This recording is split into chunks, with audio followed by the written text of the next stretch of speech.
Well, Bill, what's up? How you doing, man? Welcome to Hanger 51.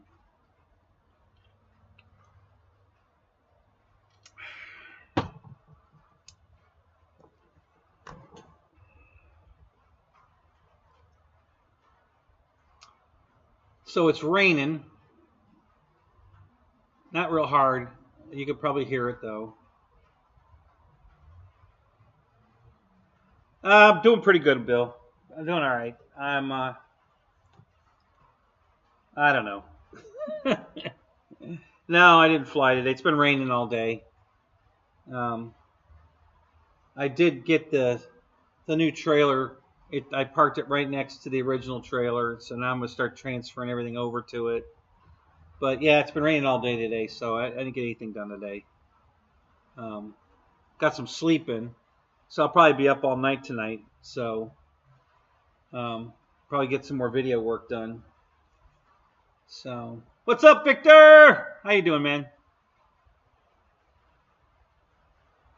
Are you a night owl, Wild Bill? Do you stay up late at night?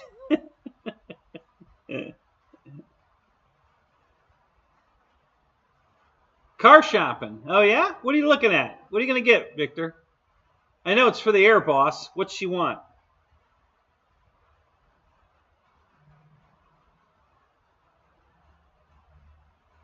Yeah, 10:30. About 10:30 in the mornings when I go to sleep. How you doing, Ron? What's up?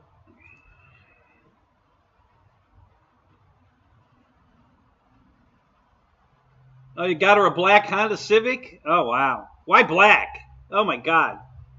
Especially out there where you are. It's hot out there. That just makes it hotter. Yeah. I mean, they're beautiful. I love black cars are beautiful, but black cars are like black airplanes. They don't do well in the sun.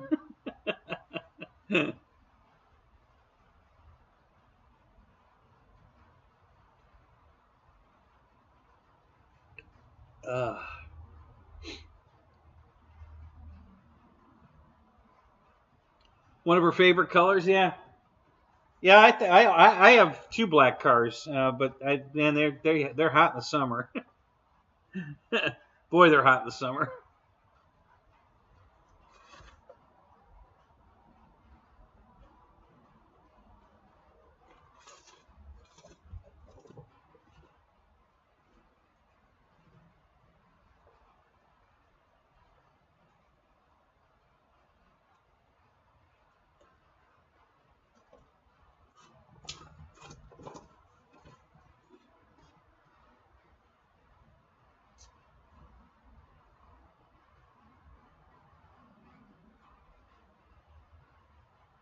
Hey, David, what's up? Good to see you, man.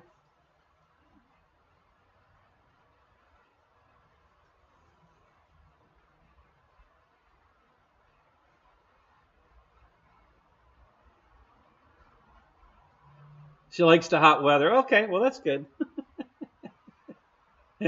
That's outside the car. When you get in the car, you want to get away from the hot weather.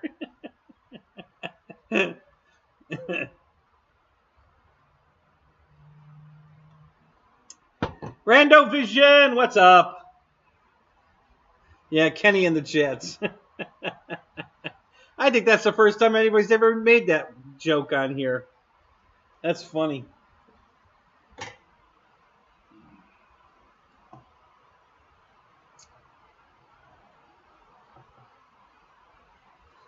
Oh God, you can probably hear it raining now. It's getting a little stronger. Brian Chambers, what's up? How you doing, Brian?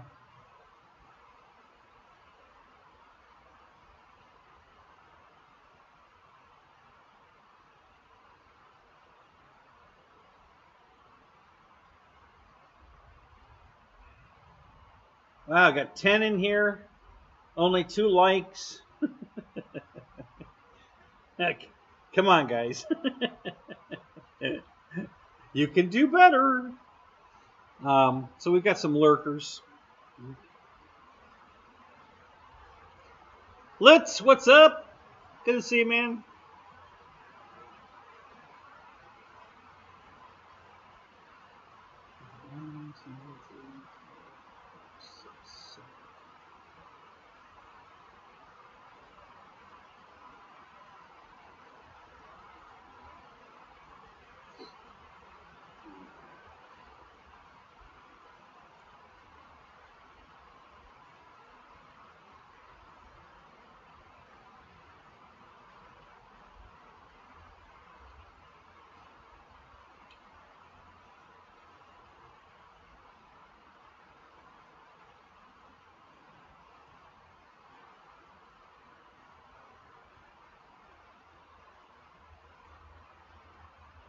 So let's see what's new and exciting.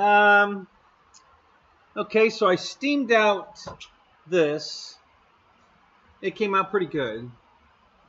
It's not 100% yet, but it's pretty close. So I steamed out most of the wrinkles. They came out really well, you know, considering. And then the curvature here, I steamed all this here on this side to stretch it out, and then I put 2 long bamboo skewers. I pulled this all the way over this way and drove these in like that, and I put 2 of them in there like that to help hold it. So right now the foam and the bamboo skewers are fighting each other, trying to straighten this up because I pulled it way over and jammed them in there. So they're trying to go pull back straight, and the foam is still trying to pull it this way. So they're having a little tug of war in there. But it's close enough. I mean, if it doesn't get any straighter than this, I'll probably steam this one more time to see if I can get it to move over just a little more. But it's good enough. That's close enough. It looks pretty good. And most of the wrinkles came out. I mean, they're still visible, but they're not wrinkles anymore. It's just where the paint all, you know, got messed up. So now when I do a little feather fill sand on it here and there, and then paint it, this should look pretty good. So that came out pretty good. That video's coming up. Stay tuned. And did some final sanding on this. We're ready to. We're pretty much. I have just a tiny bit more sanding to do by hand here, a little bit, and then we'll be ready to put the vortex generators on it.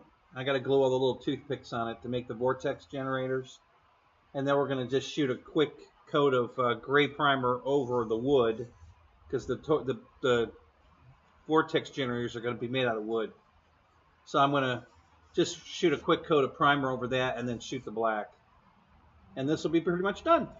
So stay tuned. The rest of that's coming up. We're getting close. Yeah, we're getting real close. This is almost a done deal now.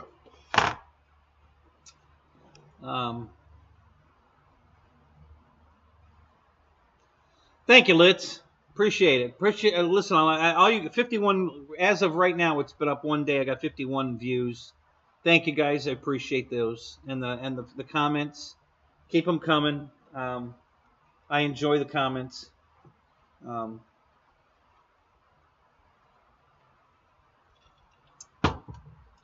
It seems like I'm doing a lot of work because I've got it drawn out. Listen, I'm following the Mike Patey rule of thumb. Okay, this is the way Mike Patey does his videos, right?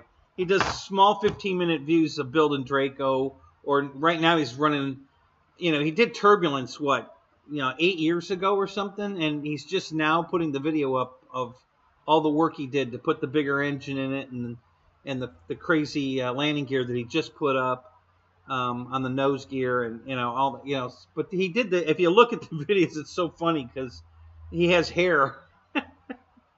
When he did Turbulence, he had hair, not a lot of it, but he had hair.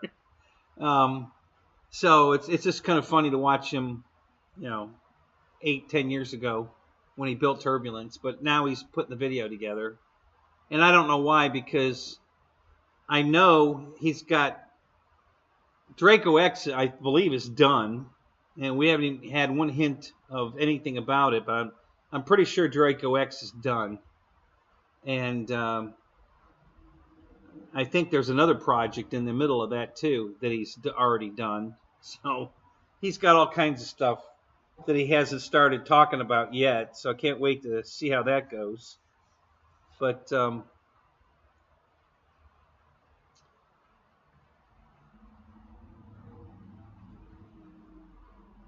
yeah, Brian, it probably has something to do with another new chapter in the video. I think, isn't he trying to beat his own record or set another record? I think he built another airplane to set another record, or he's putting a bigger engine in Turbulence. you know, to beat his own record. I'm not positive, but something like that. So Kenny Rogers, what's up? How you doing, Jeff in Lower Alabama? Good to see you, man. Who else popped in?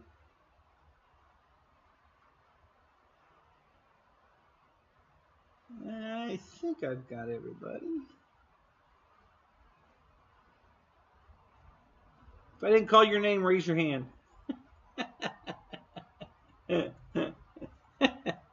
So anyway, yeah. So I've been doing the short videos so that it's not long and drawn out. Trying not to go more than 20 minutes on each video. And this really isn't a lot of work. This probably, you know, and I know it's a lot cheaper just to buy another wing, but that costs money, and my time, since I have a lot of it right now, it costs me nothing. So, and this is coming out really nice. So, and you don't have to do this, but if you've got, you know, especially on this cheap ass wing, okay, that's not why I did this. The techniques and what I'm showing you are so you can apply them to expensive airplanes that maybe replacing a wing isn't even available or cost effective. So learning how to make, you know, repairs to fix an airplane that you've damaged. You know, I only picked this wing because it already had damage on it, and I was going to have to fix that damage anyway. So then I took a knife and cut another slice of it just to demonstrate what the you know, what the Gorilla Glue mixed with water can do, and that worked out perfect. So so that was, you know, this, I believe this is the wing that hit the power line. I think that's what crushed that one spot that was so bad. I was flying out back here. It was up too high, going toward the power lines, realized, oh crap, and I started diving immediately to try to miss the power line, and I hit the very, you know, the high tension, high power lines. I hit the bottom line with the wing and the fuselage, and the plane's repairable, and maybe I'll do that repair on the video after I'm done with the wing. Then I'll show you how I glue the fuselage back together. But I've already mocked it all back together, and it all goes together perfect, so it'll be fine when I'm done with it. But I bought another one anyway, so I'm going to have two of these when I'm done. But yeah, I just thought of that just now, that I should do the repair on the fuselage on camera. So I think I will. I think that's a good idea. I think I'm going to do that. I think I'll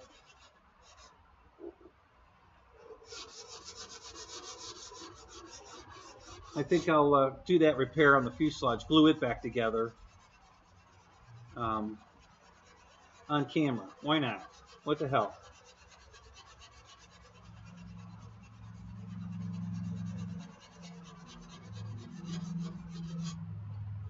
So anyway, this is going really well. This is coming out good. This is coming out good. So I hope you keep watching the videos, guys. I'm enjoying making them. I hope you're enjoying watching them. And we'll just keep that going for a while.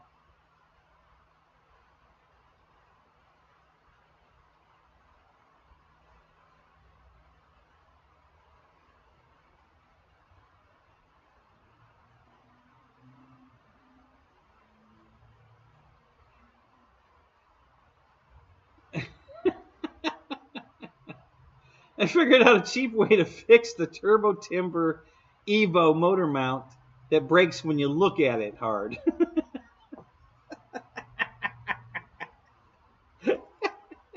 Okay, Kenny, that sounds great. You should do a video on how you fix that, so that all we have to do is look at it hard and it breaks.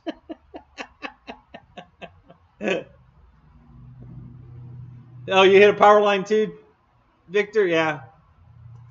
Yeah, so it didn't destroy the airplane. It broke it up pretty good, but it's all repairable. Like I said, I had it all mocked back together. I just put it all back together, and it's sitting on the floor. It looked undamaged sitting there, and I hadn't even glued anything yet. So it's all, you know, it broke the nose off the fuselage. I forget exactly where, but I think the motor came out of it. I think it ripped the motor mount out, that part of the nose. But it all went back together perfect. So, but I haven't glued it together yet. So we'll probably do that on camera. I'm going to finish up the wing. I have another plane too. My V900 I broke the nose off of. It did a cartwheel. So and it's a clean break. So we're going to fix that one on camera. I'm going to head fix that one too. I don't think I want to start another project yet. I think I'm going to finish up the Tiger Cat motor cell here and the wing before I start a next project, or at least get these a little farther along before I start another project. I'm just doing a little sanding here, little final touch up here, there. I'm just noticing while I'm sitting here a little bit of imperfections. I'm gonna sand out. Just, but it's real close. It's I did all the blocking already, so it's all blocked out. It's all nice and smooth, flat. You know, looks really good. And now it's just a matter of, you know, blending it into where the foam transitions from the smooth roll on the nose to the concave in between the ribs. We just have to help sand that that transition a little bit. Not a big deal, but we're real close. It's coming out real good.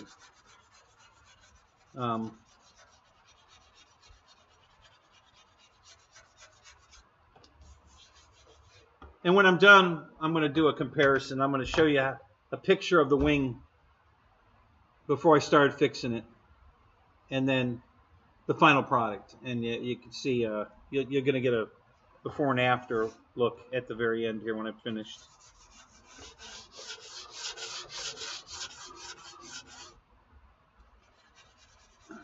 And the reason I'm doing it in such detail too is I want to make sure you guys know that there's no possible way that I'm substituting a wing. As a matter of fact, I've already decided that I'm not going to fix the gray line on purpose, the pinstripe line, so that you know it's the same wing. You know, there won't be any question, because it's going to look so good. You're going to say, "There's no way that's the same wing," and that'll be the tale that tells you that, because you'll be able to compare the videos along and know that where the gray line is broken and sanded and shit, that it's the same wing. Newts, hey man, haven't seen you in a while. Good to see you, man. What is that? Shaka Carbon? Good to see you, man. Welcome to the show. I think this is your first time here. I don't think I've seen that. Dan Zimmerman, what's up?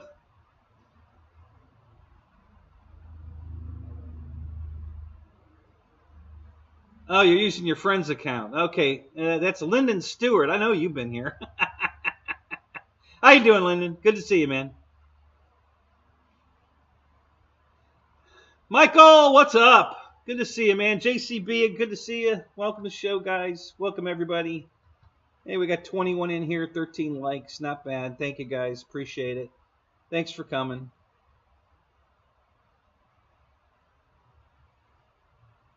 Janet Bird.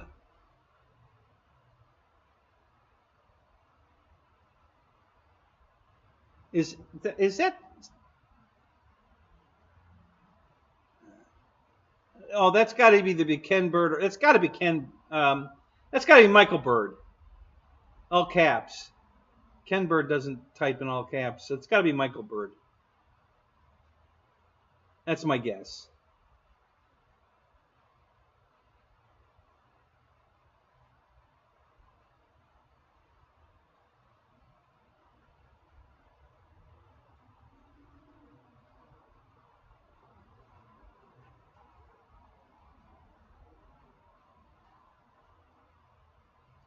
Yeah, Rando, that's a good deal. I'm having the same problem with FSMS. They still haven't sent me the parts to finish the Tiger Cat, and the airplane that UPS destroyed on delivery, they've had back since a week ago Tuesday, and they still haven't shipped my replacement plane out.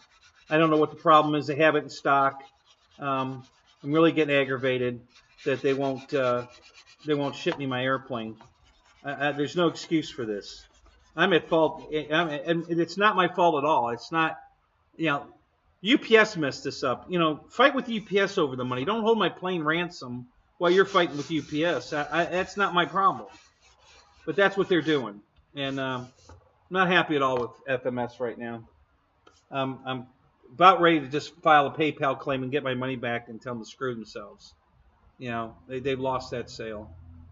Both sales. I'm going to get my money back on the Tiger Cat and the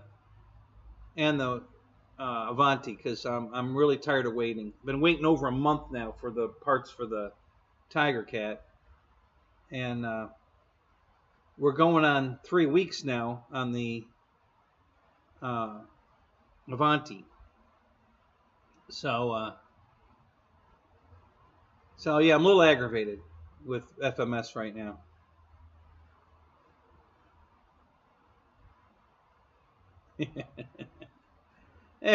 You know what, Mike Bird, you can always say whatever you want to say on here anyway. You don't have to be incognito here to. we don't care. It's okay.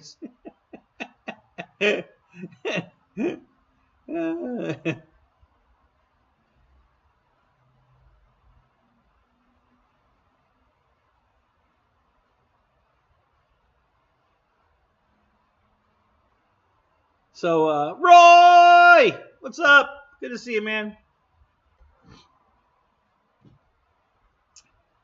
So anyway, yeah. So that's what's going on. I got the nose of the jet here. I got to do a little repair. We're going to do that on camera.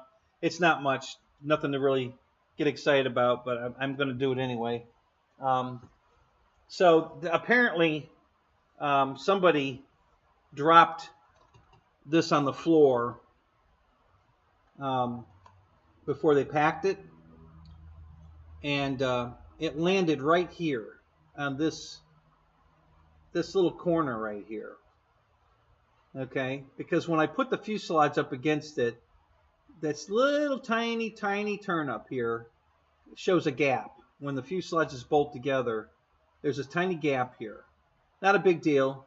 I'm going to try to steam it out though. I'm going to put a little steam on this and see if it'll pull it back out, just to give it a, just to try it to see. If it works, great. If it doesn't, it's not a deal breaker. But I figured I'd just give it a shot and see if we can get that to come back, so that when I bolt the two pieces together, it doesn't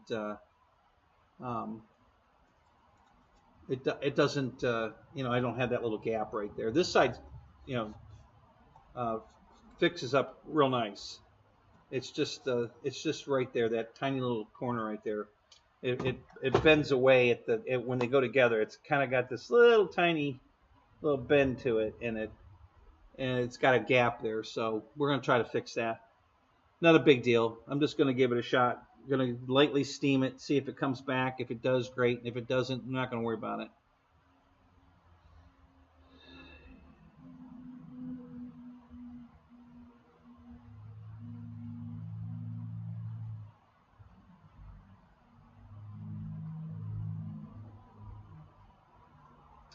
Jerry, what's up? Good to see you, man. How you doing, man?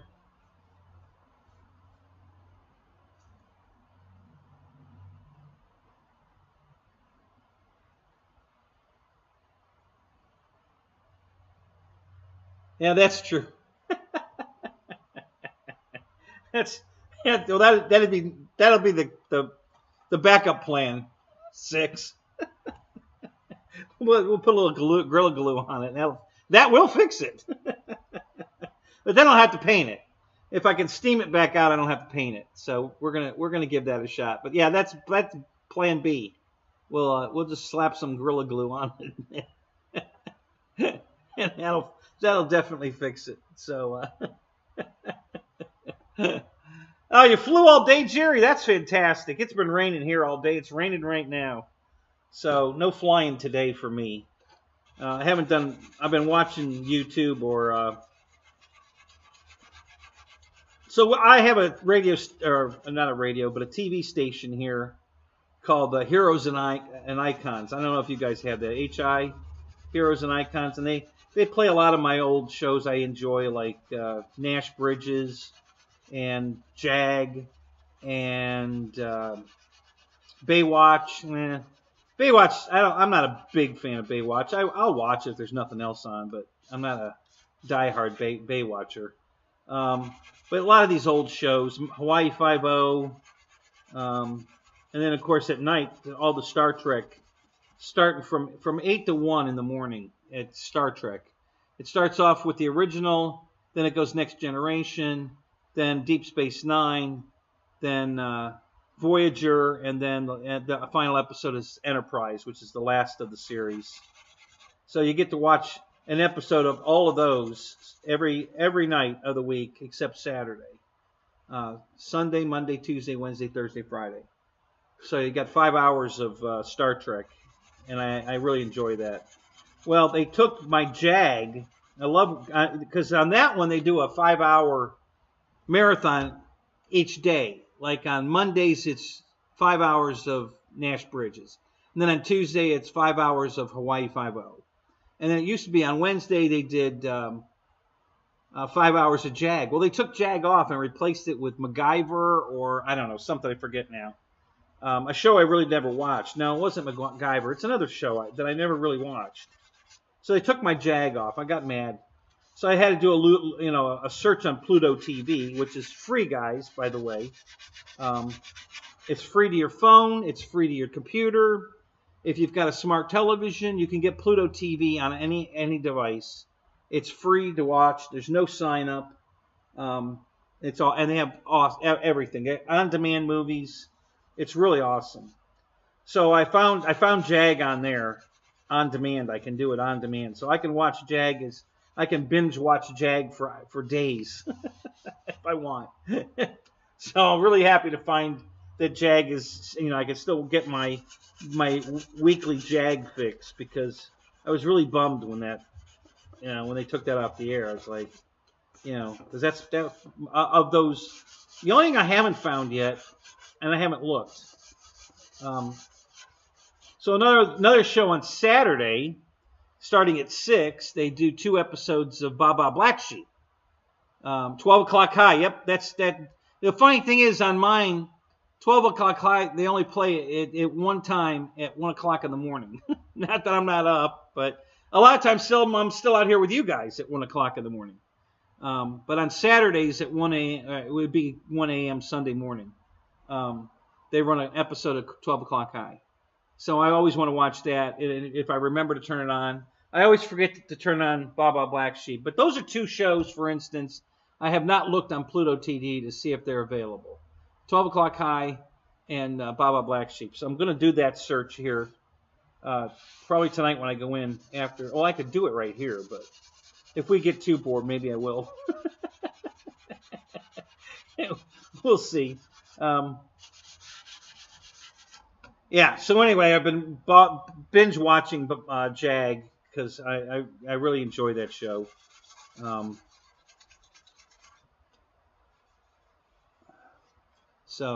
Anyway, so that's what's going on.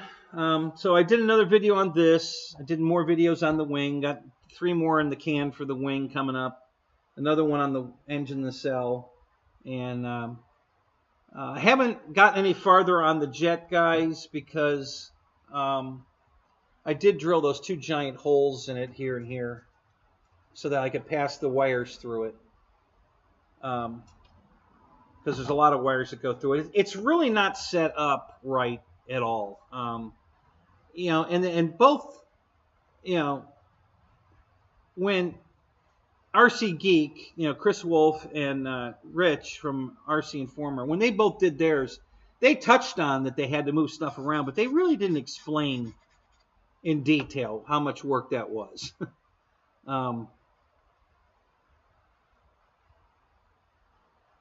Yeah, they cut off Star Trek so Pilot Ryan could have his show. That's good.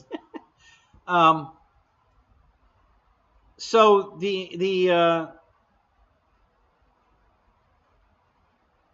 at first I thought I was just going to relocate the stuff and not worry about it, but now that I'm really seeing it, they don't give you I didn't get the Y cables I need to like wire the ailerons together to the receiver. They plug in. They've got nice plug-ins on the wings when they go on, but the wires going through the fuselage come up to near where the receiver goes. Not exactly where it's going to go.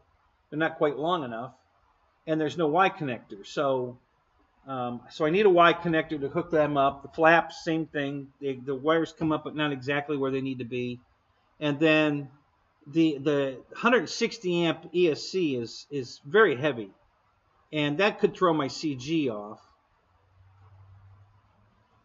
Yeah, why wouldn't you Y connect the ailerons? Why waste an extra channel for that? That doesn't make any sense. That they're just ailerons, no big deal. So the where I place that ESC could affect the CG when it's ready to fly.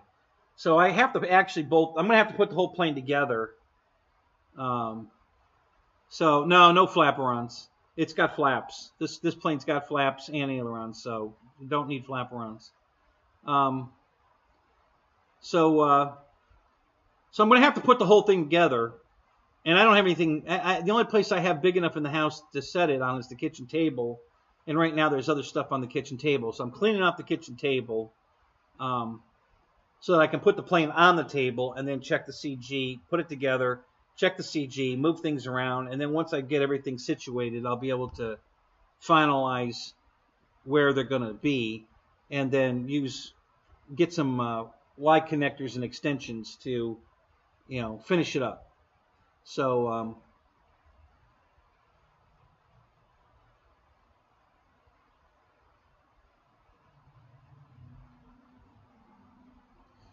yeah, I do that, Kenny, on planes that I'm going to want to put crow on, for instance, but not on this. I'm not going to put crow on this. So yeah, I wouldn't do it on this plane. But yeah, that's exactly what I did. I did that on my Valiant because I wanted to put crow on my Valiant, just for the fun of it. So I did the same thing. I had the ailerons and the flaps on separate channels. I had to take it, because it was on a Y connector, so I had to take the Y out of it and do all that. But yeah, so I've got crow on my Valiant, and I've got crow on the RV8, but it's set up for crow. I mean, the flight controller is already, has a channel for each thing. So that's the way the plane's set up. So that was automatic. And then let's see, are there any other planes I have crow on? I don't think I don't think there's any other planes I have crow on that I can think of off the top of my head.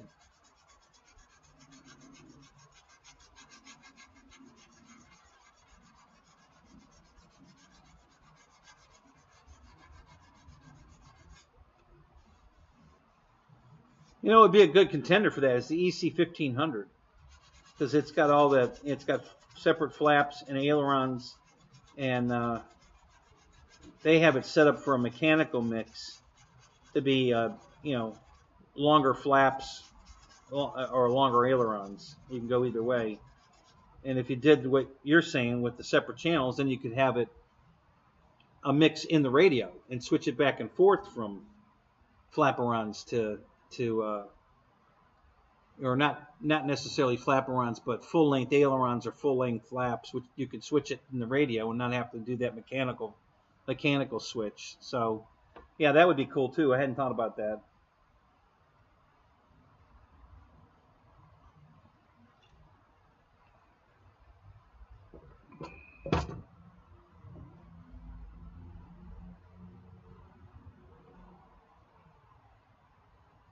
Oh, a professional cuddler spooner, huh? Where do you find those at, Randy? I've never heard of that.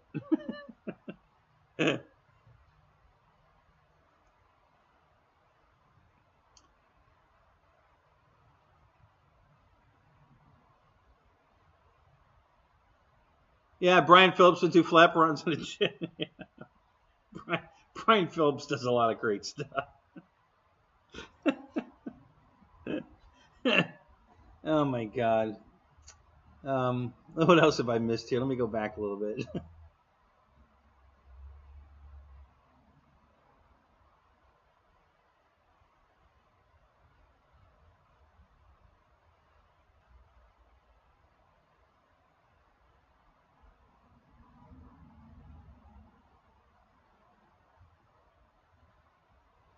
uh,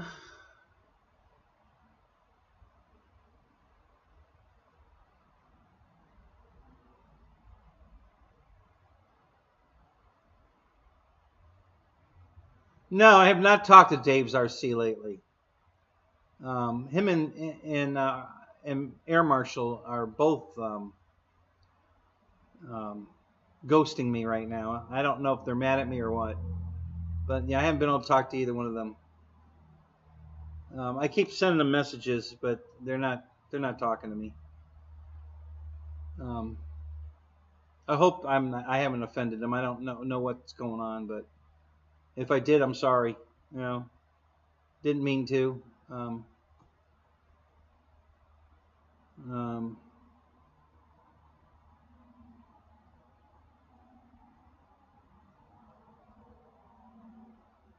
let's see.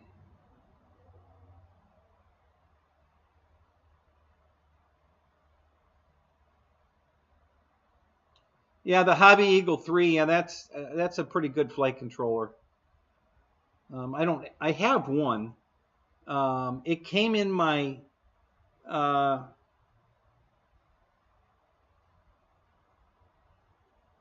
FMS Rafael has a Hobby Eagle 3 in it.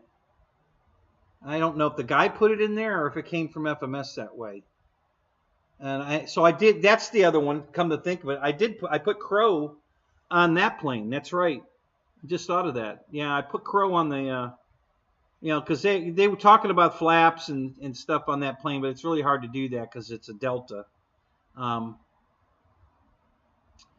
So I put Crow on it to try it out, and I haven't got it adjusted fully the way I want it, but it works. You don't get that over pitched down with flaps. Basically non-controllable flaperons is what you end up with. So if you've got the Crow set up on it and it's on the throttle, and I only have it go active when the gear goes down. I have it set up so that when the gear goes down, it automatically activates the Crow, and that was working pretty good. Like I wasn't getting it to slow down as much as I wanted it to. It's just an adjustment, and I can adjust the throw on either one. The ailerons going up and the flaps going down, I can adjust them individually, so that if it's trying to pitch over more, I can increase the up on the ailerons, or vice versa, and I can adjust them separately to fine tune it into getting it exactly right. And I've only flown it once, so I haven't had any time to play with it. It did something stupid. One of the canards was badly damaged, and the guy fixed it. And I don't think he did a very good job of fixing it. So I tried to fly it, and I was flying it around. And it was flying fine, and then all of a sudden, it just did a snap roll on its own. And I think one of those canards, the bad canard flipped, and then flipped back. But it did a complete snap roll, and I just shut the power off, and it landed perfectly smooth and flat in the high grass. Didn't scratch it, but that scared me, so I took it home. I ordered flaperons for it to replace the bad one. Not the flaperons, but the canards.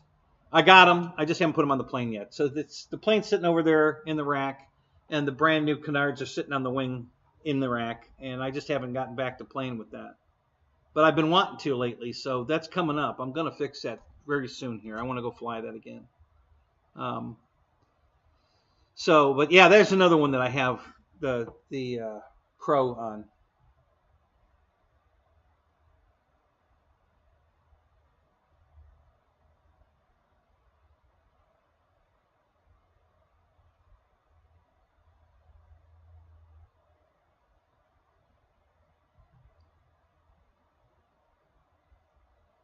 You know, getting a lot of mixed reactions on the twin timber. Some people don't like it, others do. I know a lot of people are playing with the differential thrust, which I'm not a big fan of. Not in these kind of planes. The differential thrust, if it's a seaplane, if you've got your twin timber on floats, then I can see a need for the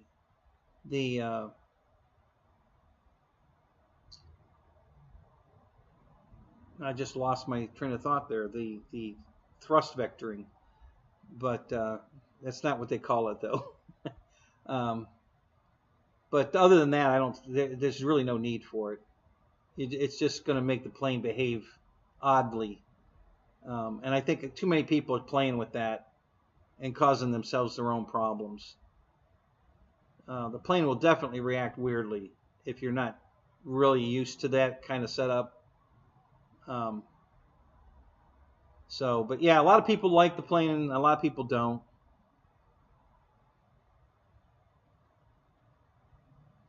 Yeah, Jerry, I guess he lost a dog and a cat. The same week or 1 week apart is what I heard, Jerry, was that one of the cats died and then one of the dogs died. And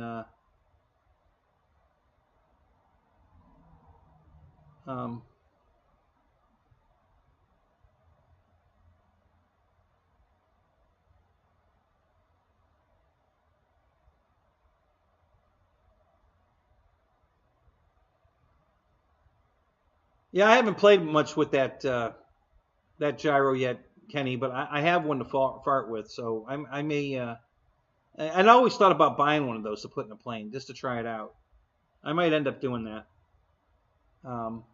Have you ever programmed one to do the knife edge automatically, or do the Harrier work? Because that's the one that you can program that right into it, and it'll do a knife edge and a Harrier at the flip of a switch.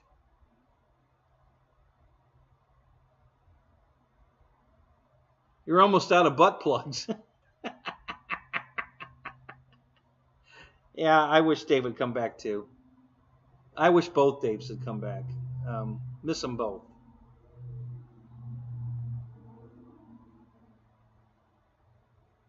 Oh, Mike Bird, did you get off your wife's computer?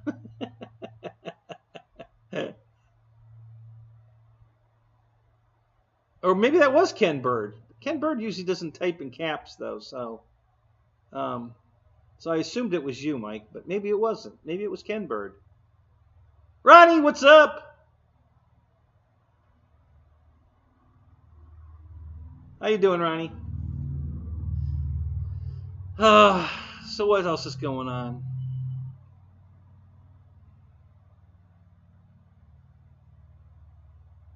Oh, so it was Ken using his wife's computer, and he's using alt caps tonight.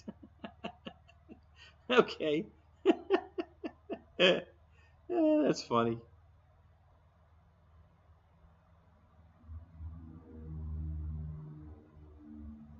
Yeah, that's what I heard, Jerry. I think the cat died first, and then the dog, I believe. Somebody had mentioned that, I think in the Zoom. So, yeah. You died last week and came back as a hooker. No kidding. How's that working out for you?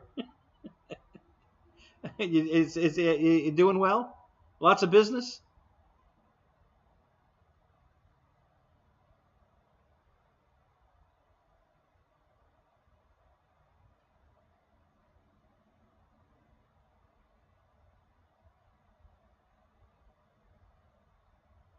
Yeah, Roy, if you've got the FMS Tiger Cat, a crosswind really ain't going to affect it. The plane's too heavy. It just penetrates through the wind like nothing. It's so stable. It's a great platform. I really love this airplane. So yeah, don't get too nervous about a crosswind, because as heavy as that plane is, it's just going to penetrate. It might wiggle it a little bit, but it's not going to flip it upside down or anything. It's just too heavy for that. You know, twin engines and too heavy. It just isn't going to do that. It'll definitely be controllable, even in a strong crosswind. So don't worry too much about it. It's a great flying airplane. It's probably one of the most stable airplanes I have, other than the RV-8, because of the aura. You know, the FMS Tiger Cat's that stable without a gyro in it. You know, mine doesn't have a gyro in it. I guess if I replace it, it's going to come with a reflex. It's for what I read. And so, yeah.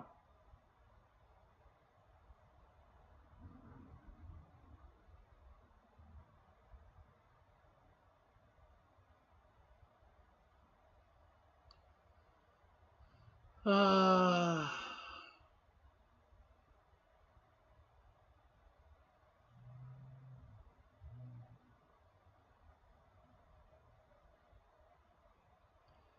you have to use the retainer? Is that question for me, Jerry, or somebody else in the chat that I missed? I don't know what you mean by a retainer, so.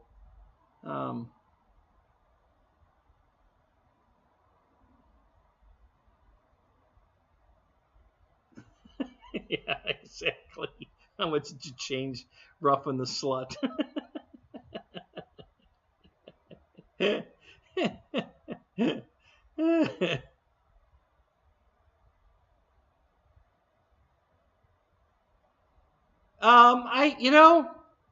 I haven't played with that much. The only reflex plane I have currently, well, I shouldn't say that. The only one I've flown. Let's put it that way. The only one I've flown is the PA-18, the Cub came with it, and I didn't play with it. It works, but I really want to play with it. I want to reprogram it, do different things with it, see what it's capable of doing.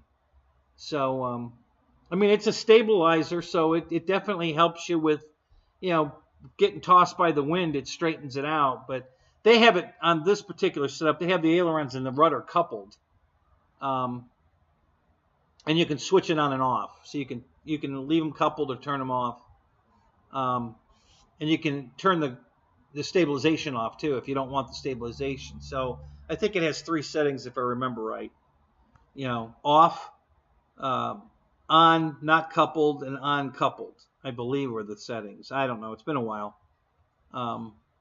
So yeah, it seems to be a pretty good controller. I haven't played with it that much though, so I can't say too much about it yet.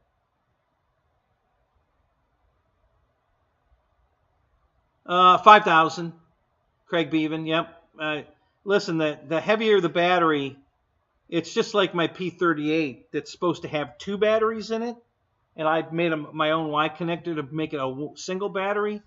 The lighter the battery in that plane, the better it flies. That plane flies a 3600, single 3600 6-cell in the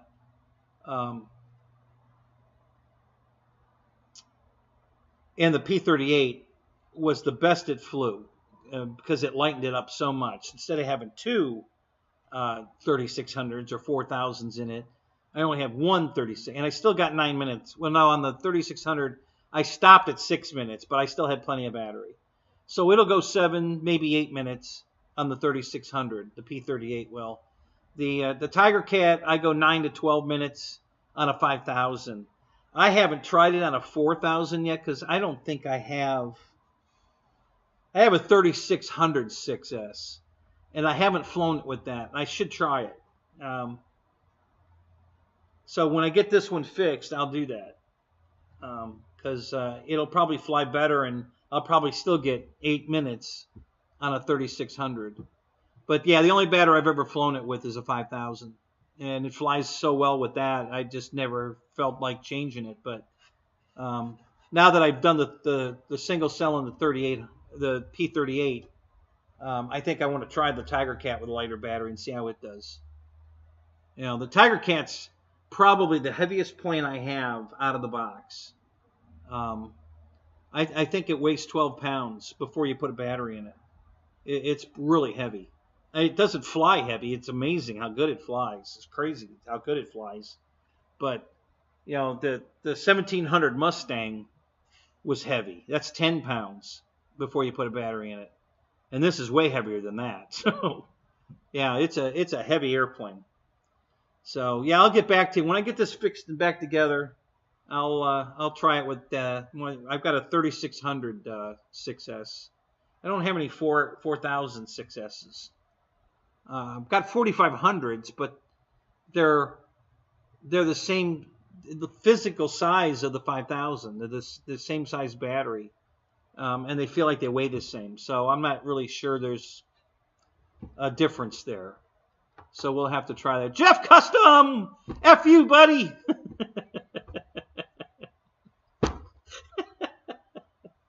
I'm so glad you started that up with me because I used to enjoy it with Air Marshal, and he hasn't been around, but now you're doing it, so. So thank you, buddy. I love that.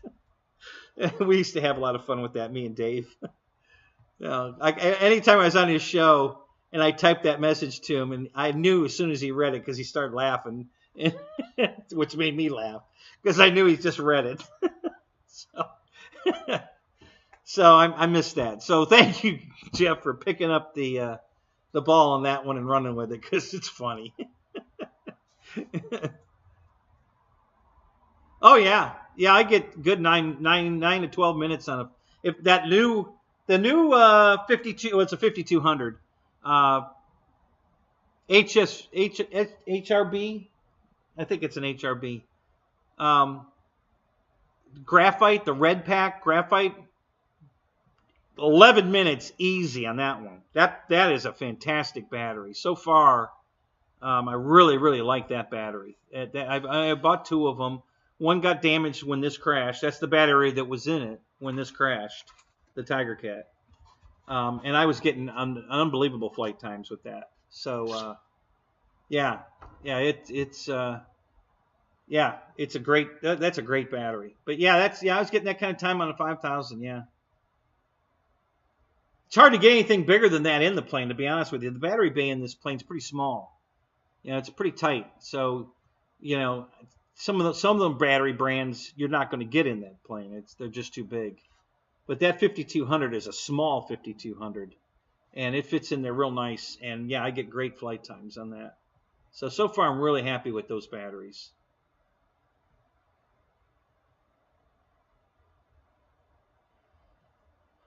Did I just miss? Yeah, Fred! What's up? Yeah, I just skipped that, so I had to go back. But, yep, cool. Oh, see, you guys have got to start using telemetry. You guys are killing yourself. I don't know why you guys don't want to use the telemetry. I mean, I've been using it for 10 years, but now the new smart batteries, guys, you've got the ability to have telemetry in your Spectrum radios. It's built into those batteries. You guys got to run the telemetry so you know where your batteries are. It changes the way you'll fly it, for one. Because as soon as you start getting battery call outs, you're only going to be 2 minutes in the flight and you start getting battery calls. You're going to throttle back a little bit, and you're not going to notice much change in the speed of the airplane at all. But she's going to shut up. She's going to stop giving you the warnings. And then she's going to start again in another 2 or 3 minutes, and you throttle back a little more, and she'll shut up again. And you guys will figure out, what the sweet spot is of your airplane to get good flight times and still have a speed you're comfortable with, that you like. That it's flying, almost as fast as it was before, but your flight times have more than doubled. So you'll really enjoy that. You guys got to start using the telemetry. I can't stress it enough. That's the entire reason I bought the Taranis radio 10 years ago, was the telemetry. That is the selling feature, not just the quality of the radio and all that. That was all good too, the price of the radio, but the cheap telemetry that it will work in any airplane is what sold me on it. That was the final thing that says, okay, this is the radio I'm buying. So yeah, I can't stress it enough, guys. Use your telemetry. Once you realize what that does for you, you're gonna love it. You're gonna absolutely love it. So yeah, try to use your telemetry as much as you can, guys. You get used to it. I promise you're gonna like it.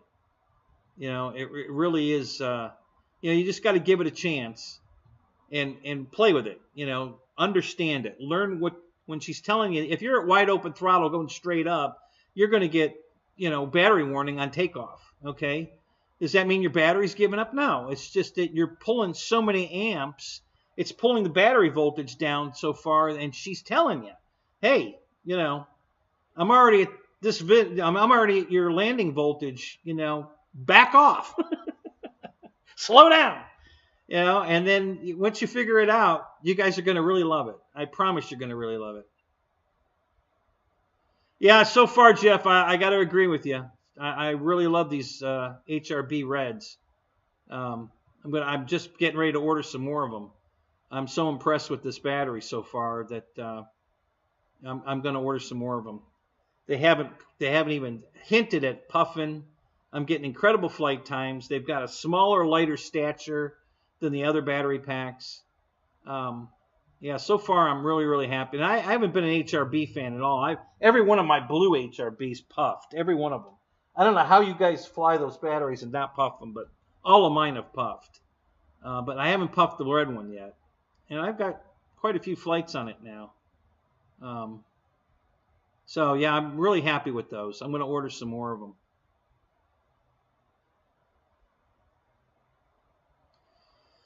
Mostly now, Craig, I'm flying the Radio Master. This one. The TX16S Radio Master. This is my new favorite radio. Any new airplanes I get now, I put on this radio. I still love my Tyrannuses. They're both running OpenTX. So I still fly. I haven't taken anything off the Tyrannus to put on here. So all my old planes I've been flying all along on the Tyrannuses. I'm still flying on the Tyrannus. But any new airplanes I get, I put on this radio. And I'm flying both Spectrum planes and free sky planes on this radio. So I've got a program in there set up to just copy, you know, and do all my Spectrum planes on that. The last Spectrum plane I just put on that was, what was the new Spectrum I just got? I mean, it's been a minute, but I did get a new Horizon plane. Oh, well, no, that didn't come with a receiver. God, I can't think of what it was at the moment.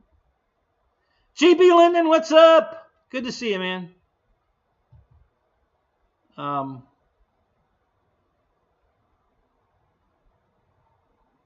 So yeah, so that's my my new favorite radio. I really love the Radio Master. It does everything perfect. No issues. I have not run an update on it. I have no intentions of running an update on it. The only thing that doesn't work is the touchscreen. This radio has the touchscreen in it, but because OpenTX hasn't made that work yet, and I don't know, I'm not going to update my radio just to make that work.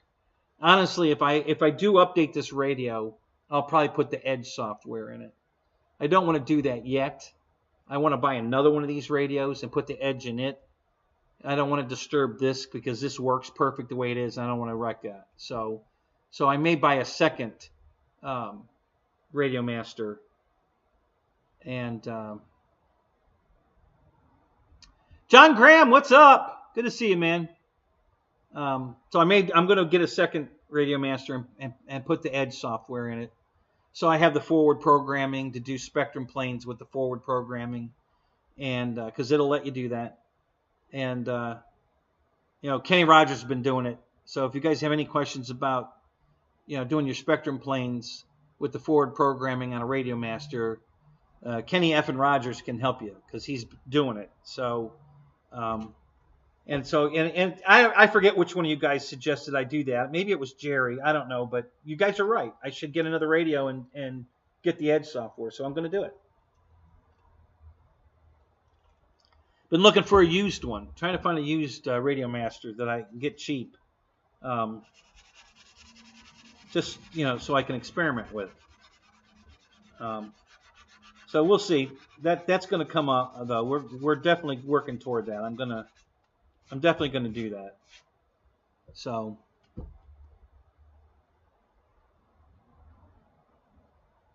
yeah, once I go to Edge, I have seen Edge. One of the guys out of the field had Edge on his radio, and I was playing with it a little bit. I honestly, Jerry, I'm not that impressed with it, you know. But I don't have. He didn't have the new one with the forward programming on it, and honestly, I haven't played with it enough to make that determination. So let's just say the jury's still out on that one. So I'm gonna wait and before I give it an evaluation, I'm gonna keep playing with it and see what I think.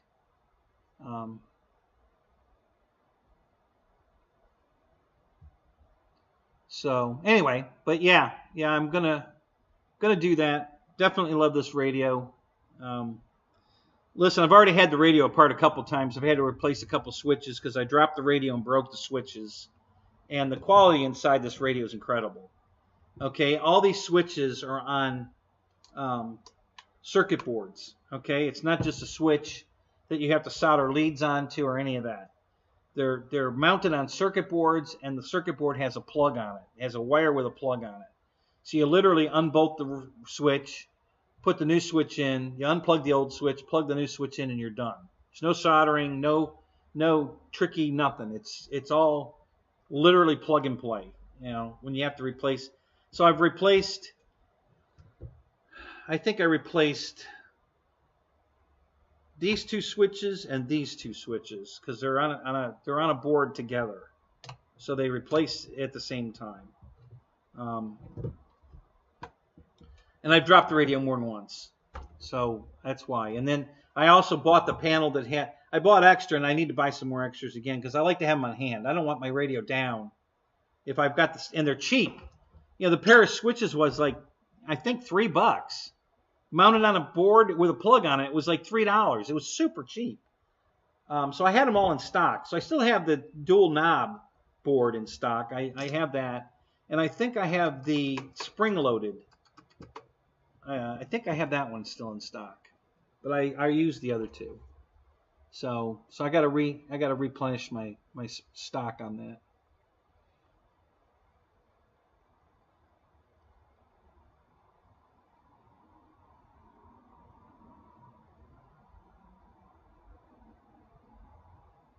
Uh-oh.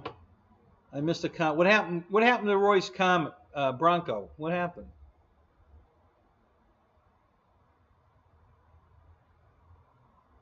Let me look. Did he talk about it here, or was it on a video I missed?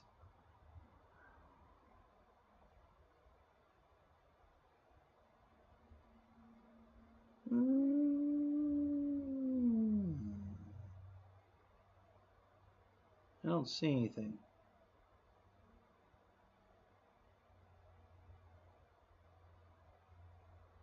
All right. So Roy, what did I miss? What happened to a Bronco? What happened?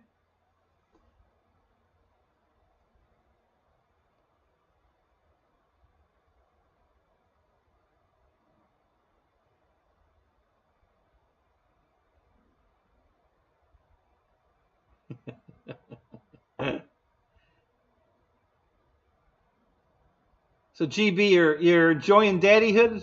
Sounds like.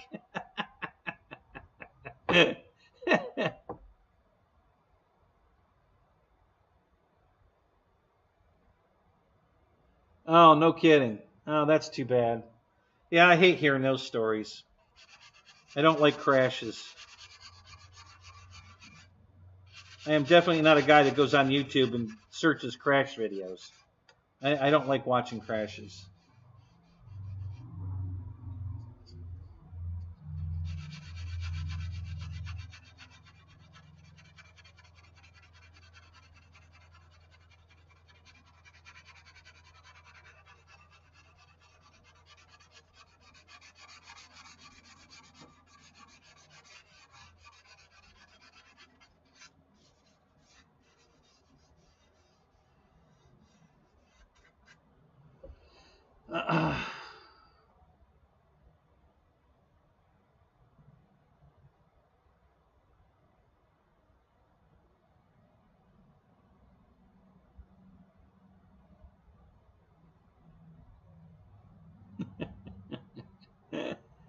That's good to hear, GB. I know you're enjoying the hell out of it. I know you're complaining, but you're loving every minute of it, I'm sure.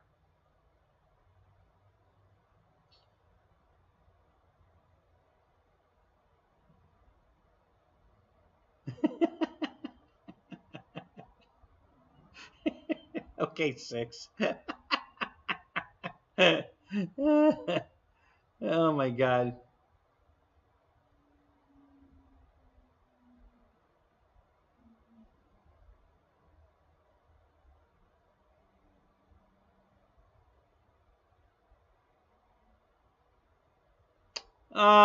I don't know. It has the Hull Effects gimbals, Ronnie. I don't know if it's V1 or not.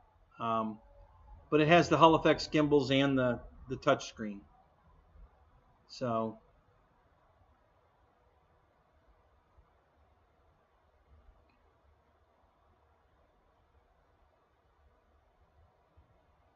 I would guess it probably is V1 because I've had it for a couple of years. So I would guess it's probably V1.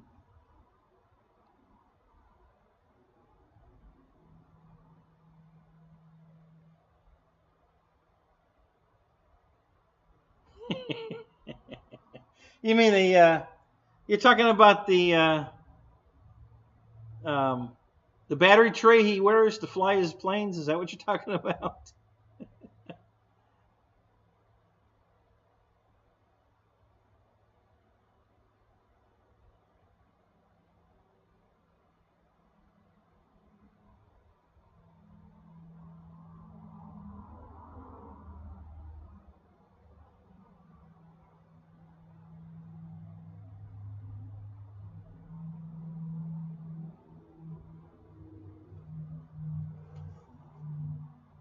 Yeah, strap on.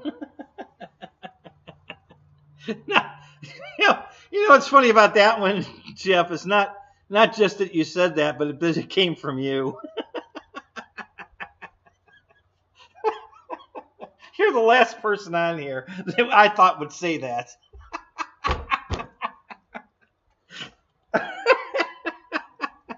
So that's funny. Oh my God. Oh, I got my Flying Tiger RC shirt today. I was going to wear that. I forgot to put it on. Damn it. I was going to wear that tonight. If I have to go do a pee break, I'll go put that shirt on. I forgot to put it on. I meant to put that on before I came out here.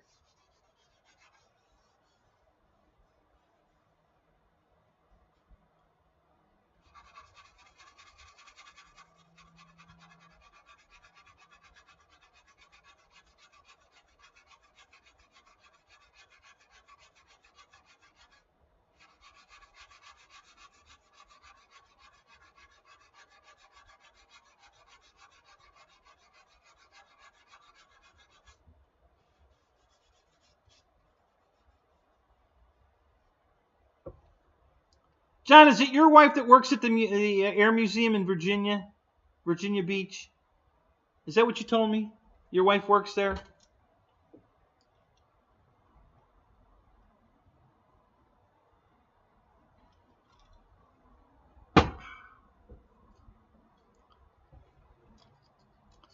So, I guess they have a new acquisition coming. That C-46 from Chicago?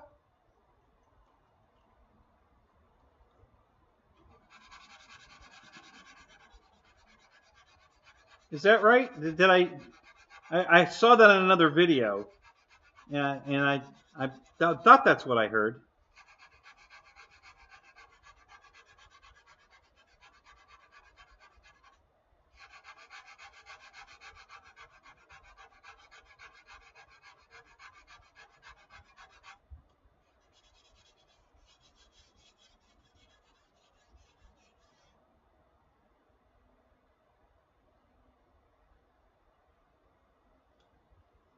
When am I going to stream some wrinkles?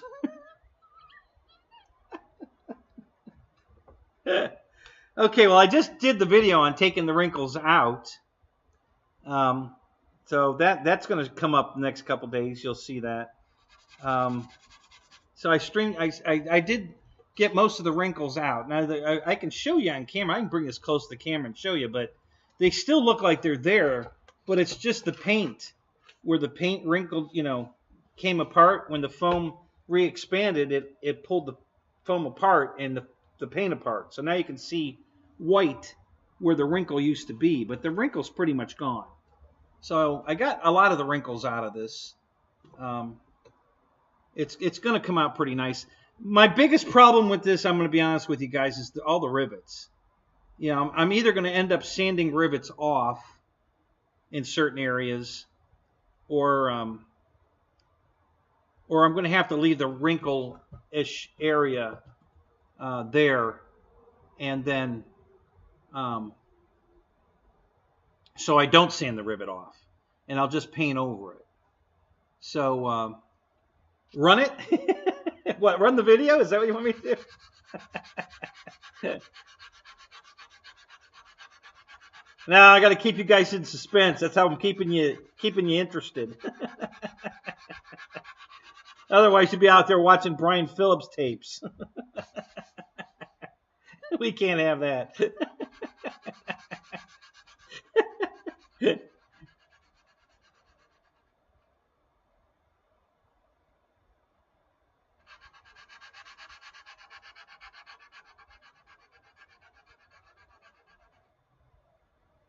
It's already there? Oh, cool, John. That's cool.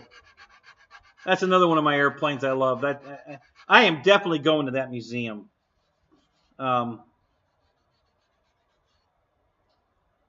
Maybe soon. Next.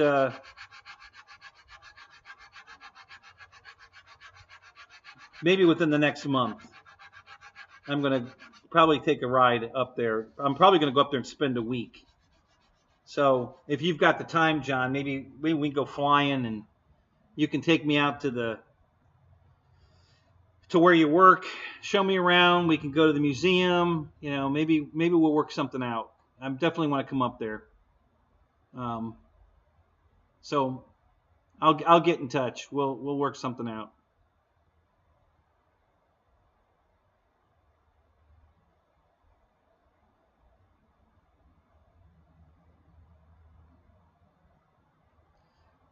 Other than someone being with you, nobody will see the difference. It's fine either way. See the difference on what, Fred? What are we talking about?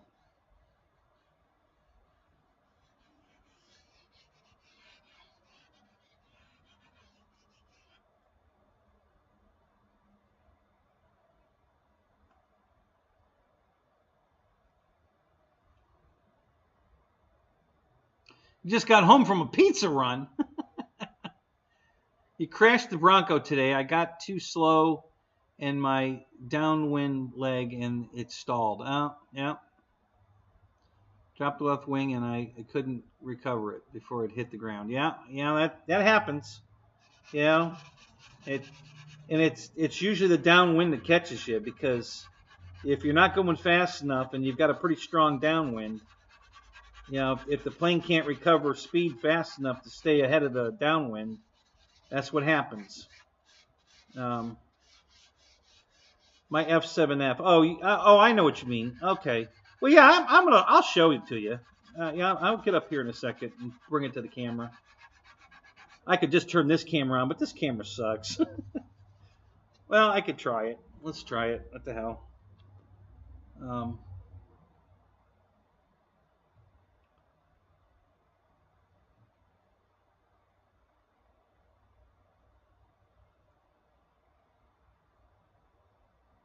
I guess it's the background's what really sucks on this, but let's try this. Alright, so let me switch this. So now we got this crappy background because the green screen don't work, but so it's gatored now, but there's no wrinkles.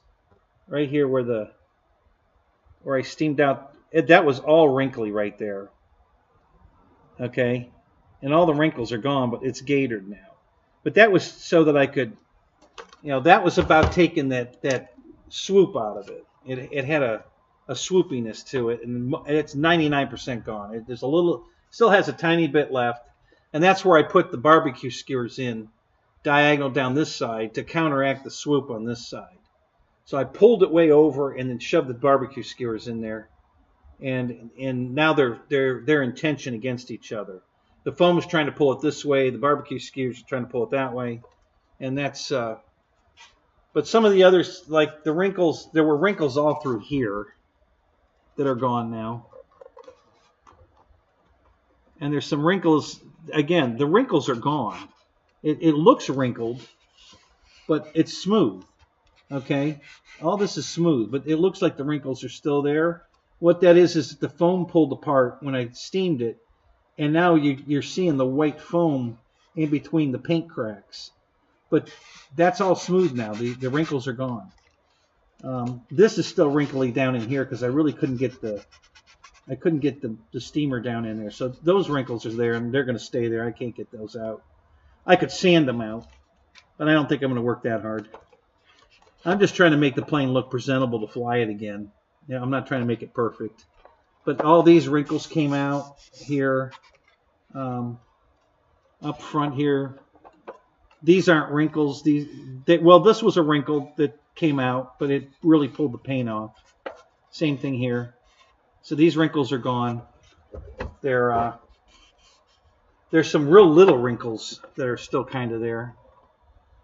So I was trying not to make it gator, so I didn't steam it too far. Okay, so you can see it's starting to gator right there, but the wrinkles, you can see where the wrinkles were, and they're gone now. They're just, all you're seeing is the leftover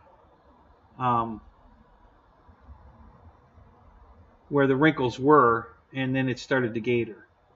So I'll do some sanding to get those out, you know, smooth that out, and then I'm going to probably repaint the whole nacelle. I'm probably just going to get some paint and just shoot the whole damn thing.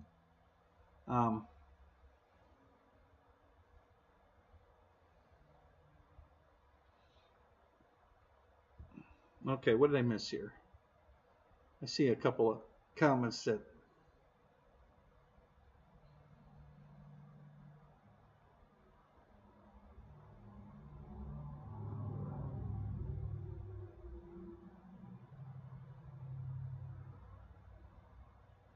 Okay. You know what, John? Maybe we need to get on the phone and figure out when's good for you, because anytime's good for me right now. The only thing that's holding me back is my schedule with my chiropractor, and I got to talk to her about that. You know, I don't know what she wants. She wants me to go 3 times a week. And she puts me on this table that stretches me, and that really fucked me up. I don't know if it was the stretching or just being on my back, because I can't lay on my back, you know, especially on a flat table. That really hurts. So before she even hooked me up to the machine, as soon as I laid down on the table, my back started to really hurt. And then I didn't really notice the machine doing anything to me that I felt, but I was on the table for 20 minutes that way, and when I got off the table, Christ, I was in a lot of pain, and it really hasn't gone away. I mean, I'm still in pain over the table, so it's better, but it's not right. I've been taking more pain pills now. I'm just taking ibuprofen, guys. Nothing I'm going to get addicted to.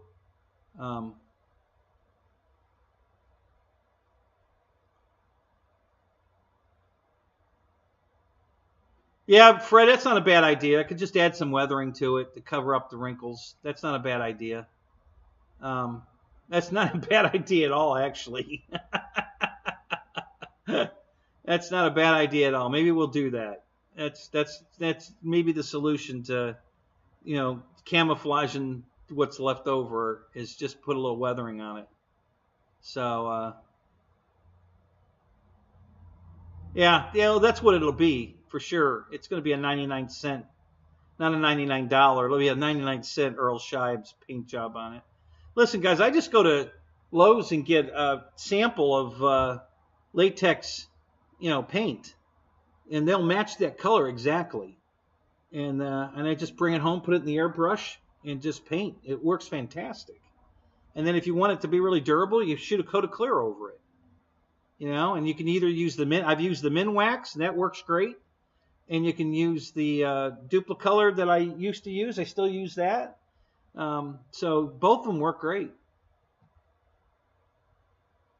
Yeah, I'm going to do some lightweight filler. Well, on the big cracks here, I'm going to actually put on this crack here. Okay. And then the big one over here, this one here, I'm going to put some Gorilla Glue in it.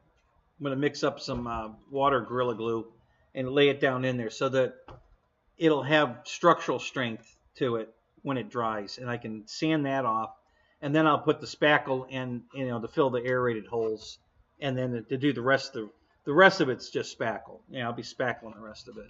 But those two cracks I want to fill with something more than filler. They're too deep. The one is way too wide that I would be comfortable using filler in it. So I'm going to use the Gorilla Glue.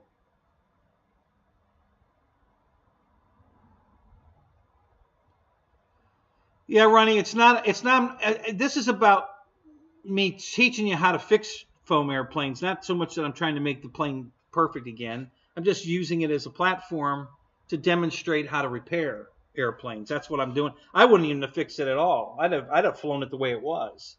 But I started this repair, you know, series on foam, and I'm using that for a different kind of repair that I'm doing on the wing. So that's why I'm doing it. Otherwise, I would have just put it back in the air and not worried about it. But since I'm doing this foam repair stuff, I figured I'd make use of it since it got damaged. You know, they glued back together perfect. So, you know, when I did the repair on that, I showed you how I did that using my rubber ducky. And that worked out great. So yeah, this is totally flyable the way it is. But I'm only doing all this extra work to it because of the foam repair series. Listen, I'm going to replace that airplane. I'm going to buy another one. If I can get FMS off their ass here, because they're really pissing me off. But yeah, I'm going to buy another one anyway. Spencer wants this one, so I'm going to dial it up the best I can for Spencer, and then I'm going to send it to him. So, right, that's exactly what I thought, Fred. In that area in here where I couldn't steam the damage out, I can feather fill and sand in there a little bit, and then put some black exhaust to cover it up, and I think that's going to look pretty good. So that was a good idea. Thank you. Appreciate that thought. That was a good one. I hadn't thought about doing that, but I think that's going to work. I think that'll make that look pretty good. So yeah, so we'll do that.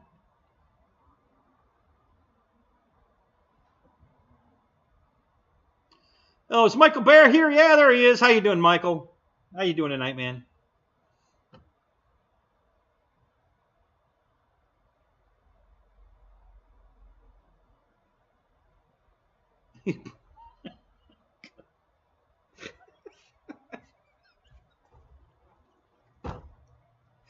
Oh, Michael Bear. You just put some filler in your crack. It's pretty uncomfortable, yeah?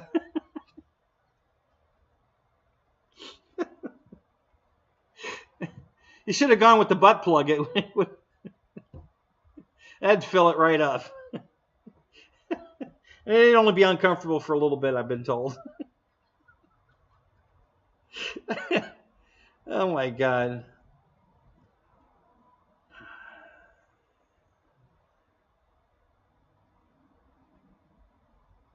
So, yeah, Ronnie, when I get back out to the flying field, I've only been out there once. I went out with David yourself when he was in town. I haven't been out to the field. I just got my trailer, the new replacement trailer, Wednesday, I think it was. Yeah, because I think I said on Thursday on the show. So I picked that up Wednesday, and it's been raining every day, so I really haven't had time to really work on it. I have to adjust the ramp door, and I've got to move I've got a fluorescent light in the trailer. I got to move over to the other trailer. I got to move my plane racks from this trailer to the other trailer. So, and until I do all that, I really can't go flying because I can't get the planes in the new truck worth of shit. I can get a couple of little planes in there. That's about it. And the station wagon won't start. I don't know what's wrong with that. I haven't had a chance to look at that.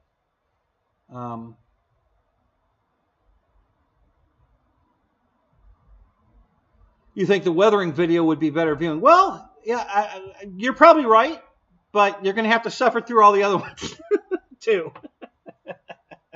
Just like Mike Patey, you gotta watch it all. He documents every part of it, and you know some of it's way more interesting than other parts, and you got to watch it all. So I'm going to stay on track fixing this stuff, and when we get to the weathering part, then you'll tune in for that one. So that's how that's going to go.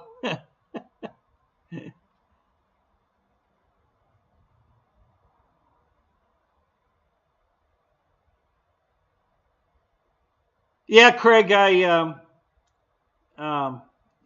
Reader's Digest version is I had a prop strike. I taxied into a hole on the runway from one of our wild hogs, and I had a hard prop strike, and it was a hard one. It screeched hard, and I tested it, and everything was fine. Took off. It seemed fine, except the landing gear wouldn't come up, so I landed. Recycled the gear. It had over-centered too far and got stuck. So I undid that, and then it worked fine. So went back up, sucked up the gear. Everything was fine. Flying around. Unbeknownst to me, because I had found out later in testing that the one motor was burning up. And I was, I think, 9 minutes into the flight, and the motor gave up. And I just corkscrewed it into the ground. I was too low to save it, and the one motor shut down. And so I tested on the floor over here, and the one motor was, after 20 minutes of running, I touched the one motor, and there was barely any warmth in it and all, and the other one was so hot I couldn't touch it, you know. So yeah, the motor failed, caused the crash, and you know, in the past, I've always, you know, if the motor runs, we're good. And I always thought that, you know, I found out that's not necessarily true anymore. So I'll never make that mistake again. If I have another hard prop strike like that, that plane's coming home that day, take the prop off and do some testing, and then before I fly it again. I won't just fly a plane again after a prop strike, because that was a $650 loss there I can't afford. So yeah, no, I'm not going to be able to get Brian Phillips a run, Ronnie. For one, I don't have a camera person, and that helps a lot. So I can't compete with that. He's got his wife doing camera work, and I don't. So I don't have a camera person. So I have to shoot the videos myself, and I can do onboard videos, but I know a lot of you guys don't like those. So, and then I can do hat cam videos, and sometimes those work out, and sometimes they don't.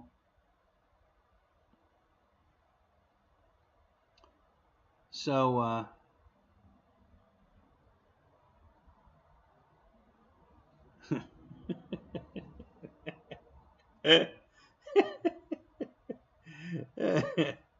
oh my God.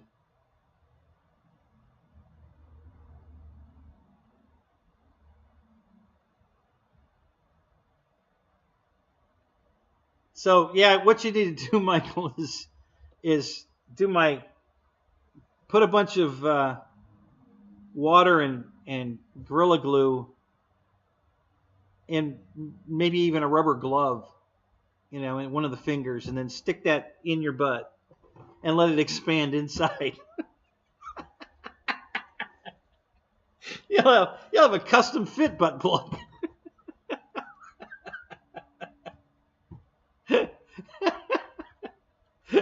That should work really good.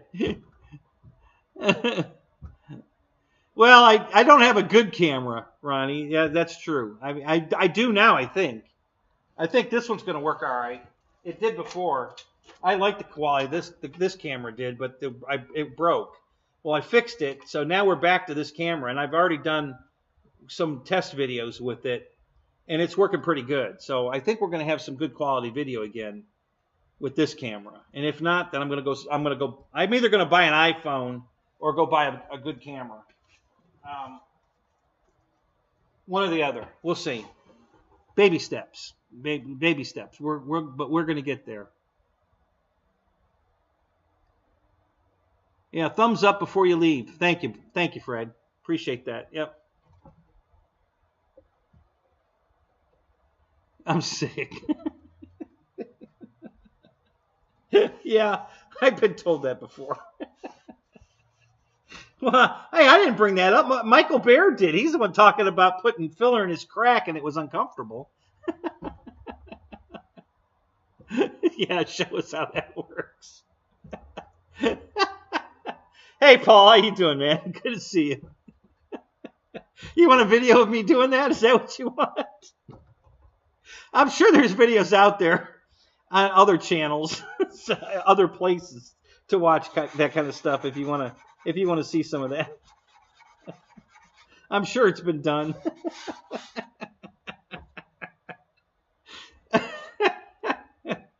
Oh my God.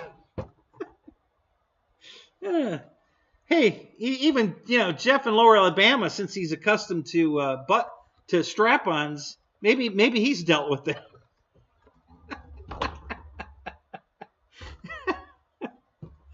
So maybe Jeff will help us out there. You guys are hilarious. Oh my God, that's funny.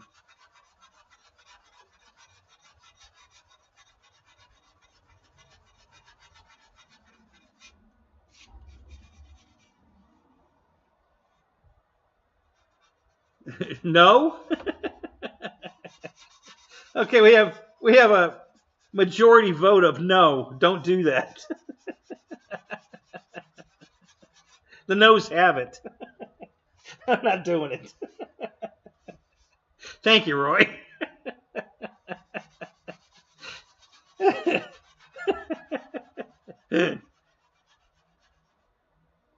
No, I'm not showing Jeff. I'm not showing Jeff under the bus. He's the one that said it. He recommended me to use a strap-on.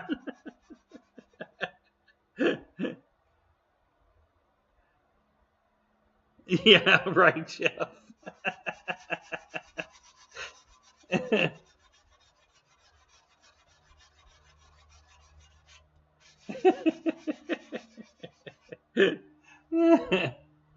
Oh my God.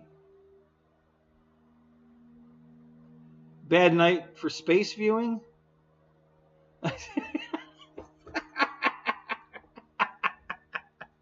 Yes. Okay. That's a good point, Fred. You don't, but you could. You're not gonna. Yeah.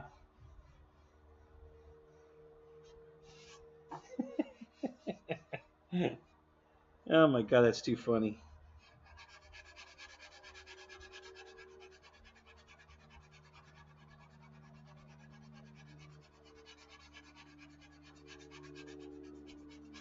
Are you still at the field, Paul?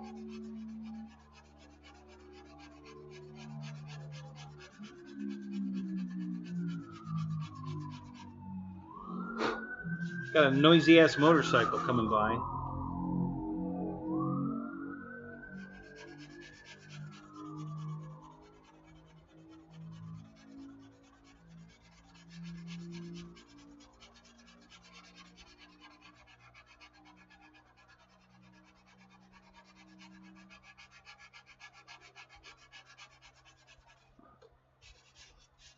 I'm just doing some fine touch-up work on here because the next step is going to be gluing the vortex generators on it.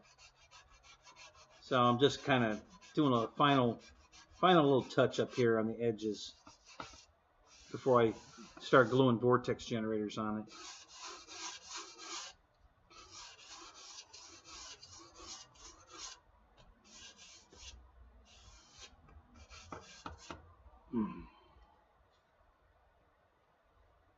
Yeah, he just commented 5 comments up. Yeah, just look up 1, 2, 3, 4, 5, 6 comments up.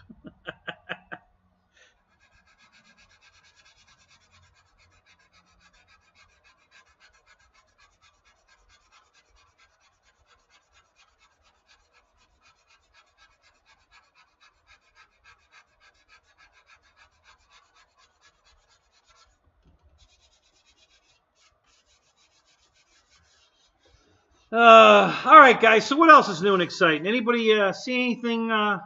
Anybody selling anything neat and cool lately? New we haven't seen? Any good chatter out there about something new coming out? I know that there's rumor that Horizon's coming out with something that's never been done before. Anybody want to speculate what that might be? What is Horizon going to come out with that's never been done before? Nobody's ever done this before.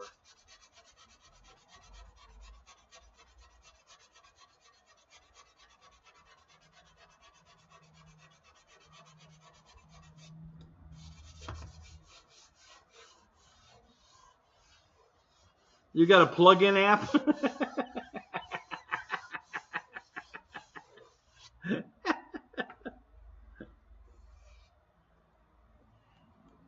You had fun flying the Viper and the V1 Avanti, yeah? Oh, that's cool. Are you working, Paul? Did they get your truck to you? Is your new job going? What are you doing? What's going on with that? I know. Where the hell have I been? I'm sure you covered all that in the Zoom. So where the hell was I?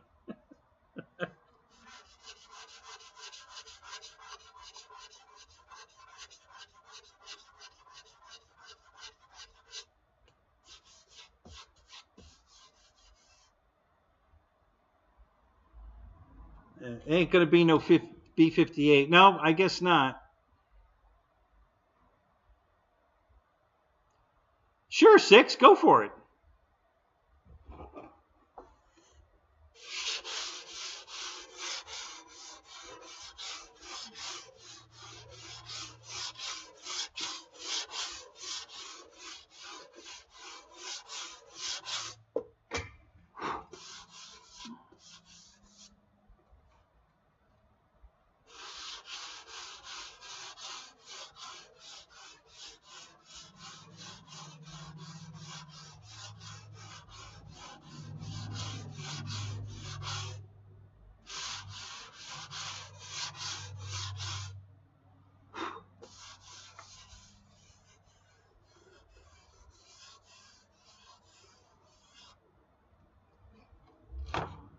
All right.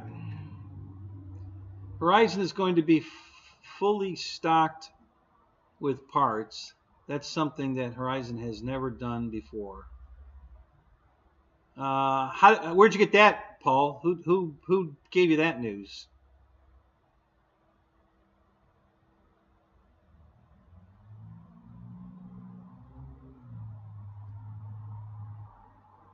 Yeah, there you go, Fred. That's never been done before. You're right. A cheap plane that's cool looking and flies amazing and has plentiful parts. Yeah, that's never been done before. So that'd be awesome.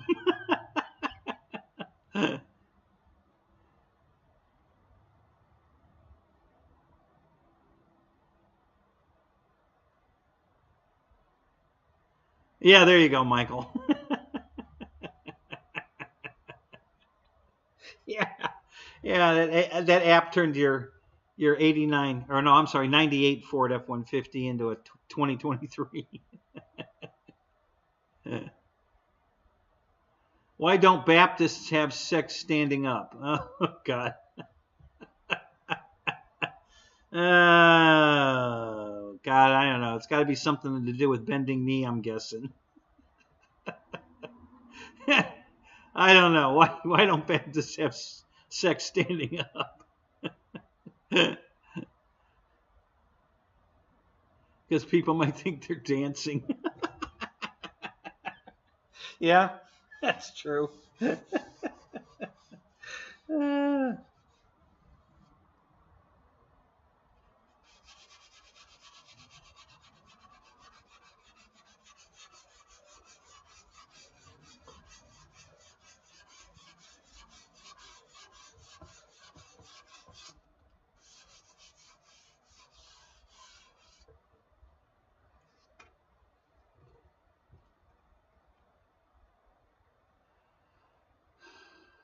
Yeah, yeah, I got that, Fred.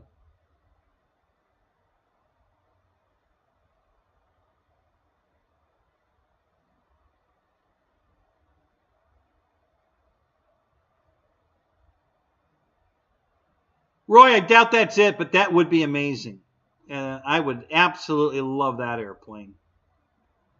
And if it had all that, I'd pretty much pay whatever they asked for it, probably within reason. But yeah, if they came out with a 2 meter Sky Raider that had functional gear and folding wings and bomb releases on the wings, yeah, that'd be awesome.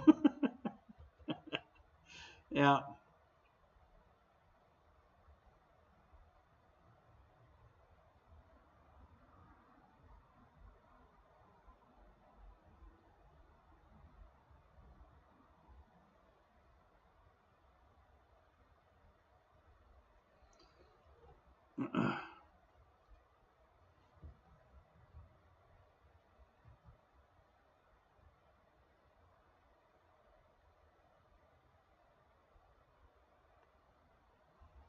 So, replying to the answer to your joke, Paul, do you think that it ever happened?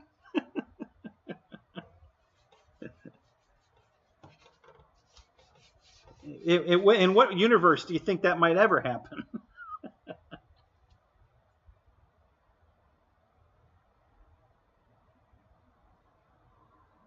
Yeah, Ronnie, you're right. They're never going to sponsor this.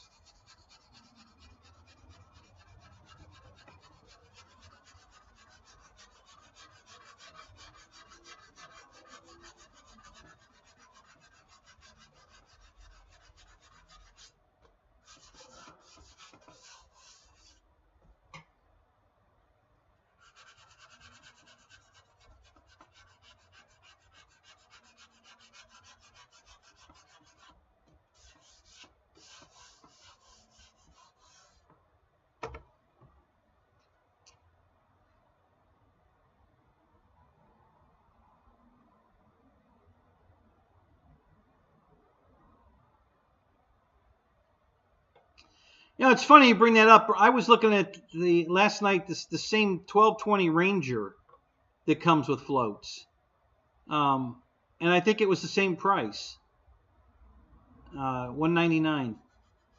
I was looking at that last night because I was looking at the 1800 Ranger on sale, and it was a little more money, and it didn't come with floats. So I was thinking, would I rather buy the one with floats, or do I want the bigger one? And then I thought, I still want the Husky though from Arrows, the 4S Husky. So I'm on the fence here. Like, where do I, what do I want to get? So I don't know yet. I'm going to think about it.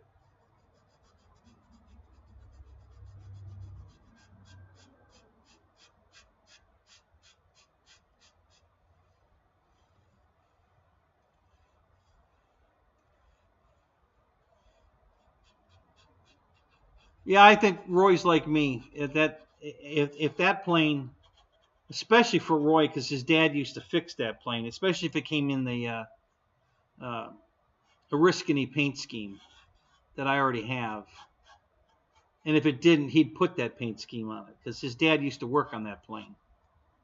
So yeah, that would be, and I would be all over that one.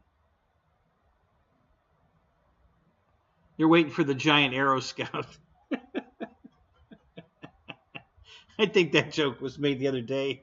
I think somebody said that on Ryan's show. I forget, but I think somebody said that on Ryan's show. Let me turn my I'm gonna turn my steamer on here. Hang on a minute.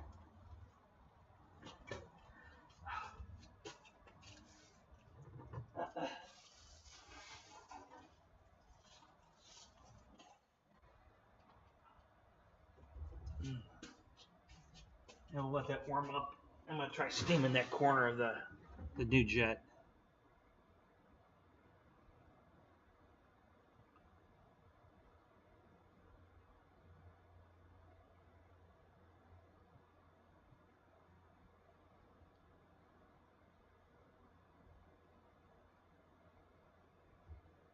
Is that right, Craig? You like the B-58 that much? Yeah. Chris's looks good. I hope he gets the bugs worked out of it.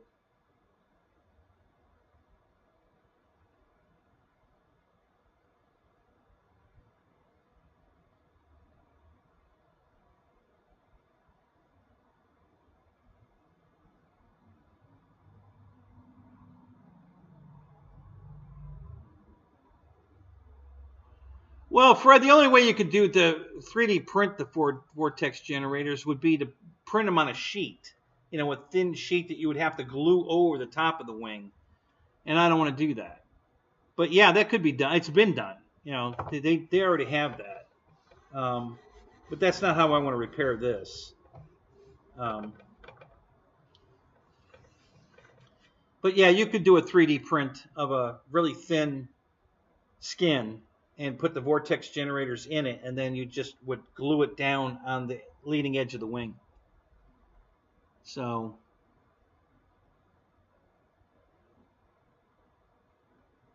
oh, I know, Michael Bear. I know you really want a giant Aero Scout. I just don't think anybody will ever make one. But yeah, I get it.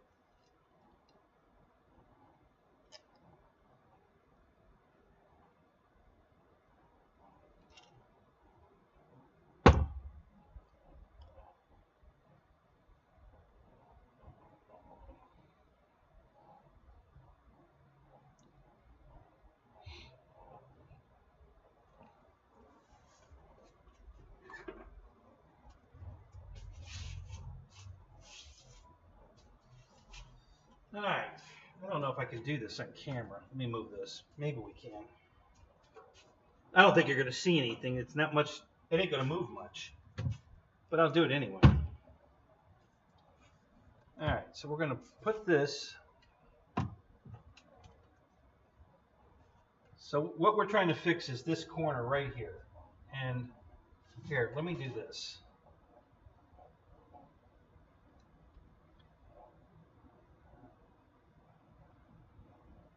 Oops.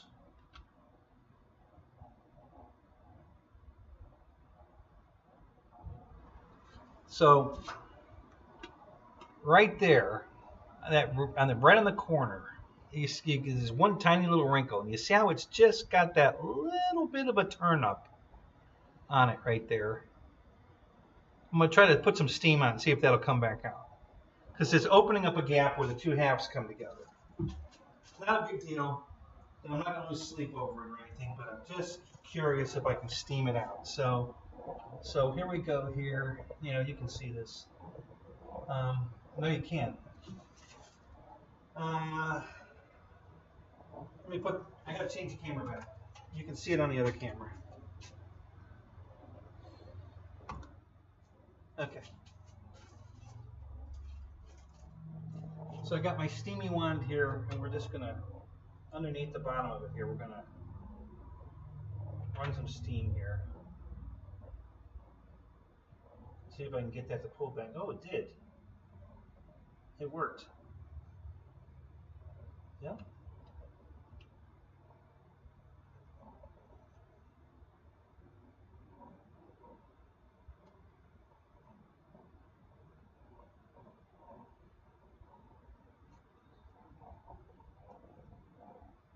Wow.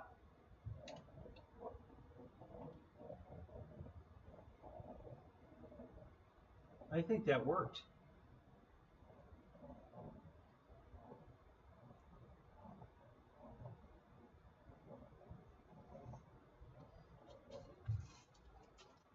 Okay. So when I got this out of the box, oops, I just kicked my damn. And I got more repair work to do on this. I'm sure it's fine.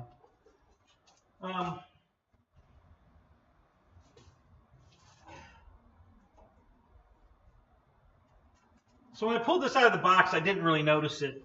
It looked fine. But when I put the two halves together, this edge right here, where it meets the back half of the fuselage, it had a a turn up in it because it had been hit from being dropped on the floor or something. And so when you put the two halves together, there was right at the corner there was a gap. It had opened up a gap because that had been impacted. So I just steamed it to see if I could, and look at that. It's just about gone. Here, let me change cameras. Okay. So put a straight edge against it, and it's almost perfect now. I think there's still a slight tiny gap there, but it pulled it back out. So I think that's going to work, guys. Oh, wait a minute, that was the wrong sign.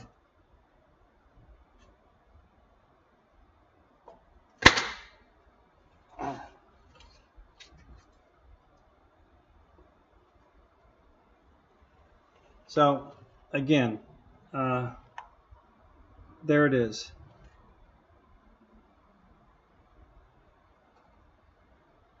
So that pulled it back out to it's almost perfect.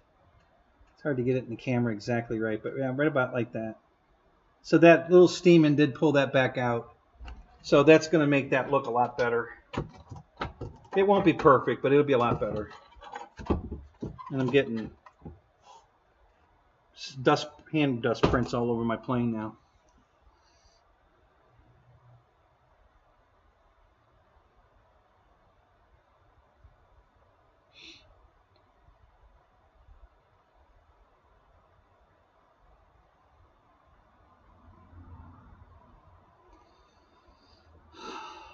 Which plane are you talking about, Craig?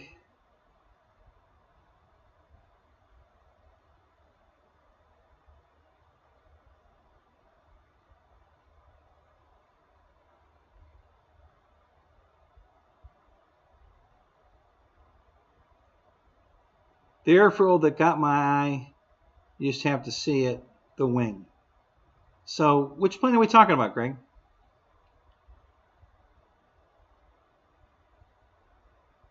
Oh, probably the B-58. That's right, because you said how much you'd pay anything for it. So, all right, I'm a little on the slow on the uptake. I got it. Thank you, Craig. Sorry.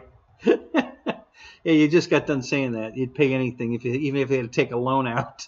So.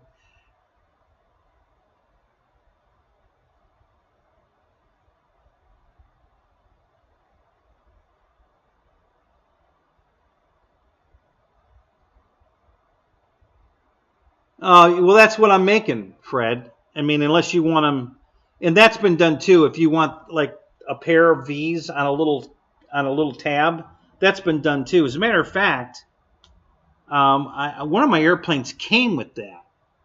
They were little tiny squares with the vortex generators on it, and you were supposed to glue them on the wing.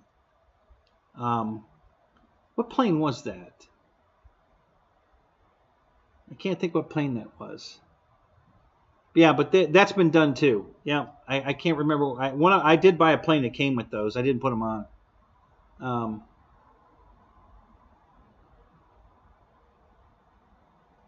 Yeah, all you guys need a steamer. I'm telling you, this thing does magic work. It's amazing what the repairs it can fix. I've been fixing so much stuff on these airplanes with steam. It's been amazing. Steam Pro, yeah, Kenny Steam Pro. I'm going to open a business. I'll go door to door steaming dents out of your airplanes.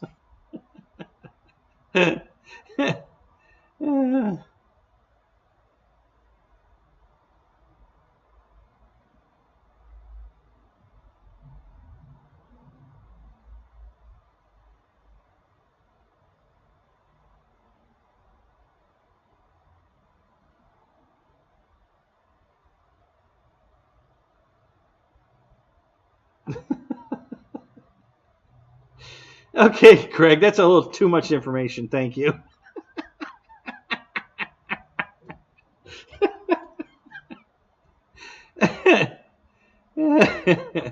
I'm just going back over the I'm caught up. It's, so, but it was funny. TMI, TMI, TMI.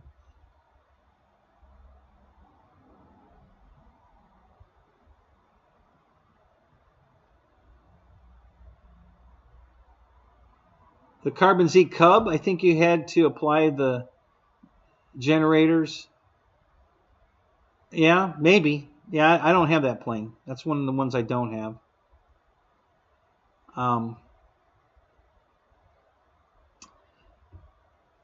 Does Horizon still offer that one in the orange, the Carbon Z Cub?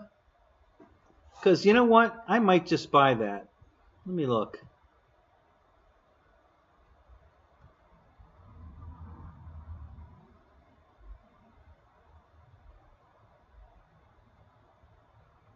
I guess we'll just go this way. Shop for airplanes. Yep.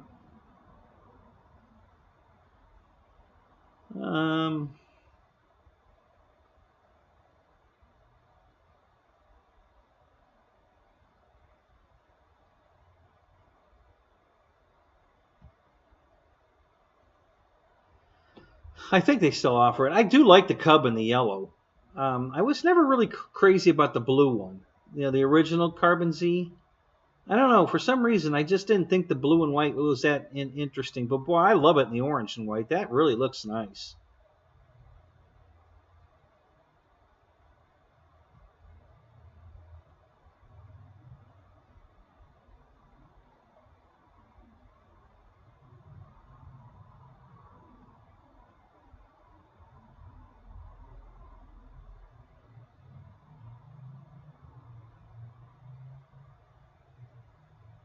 Uh-oh. Oh, yeah, there it is. Oh, it's on back order. Yeah, it's on back. But I like the scheme on this one, and I like the orange. So, yeah, I might pick one of those up. I just might do that. That's a good-looking bird. I like that. We'll give that some thought. I might get one of those.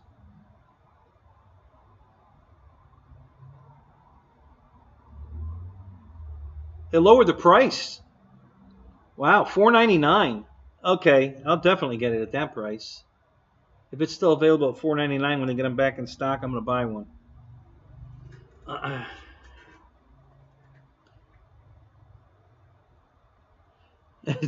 Roy needs a steamer.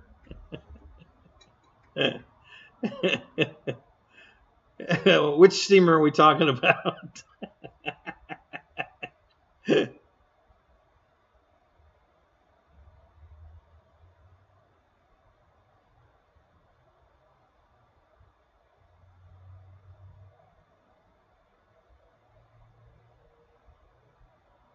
Yeah, I have an L4 Grasshopper. Yeah, that would be cool. That would look good painted that way. Yeah, I have one. It's I forget who makes it. I got it at Banana Hobbies, but it's made by a different company. I can't remember the name of it offhand at the moment.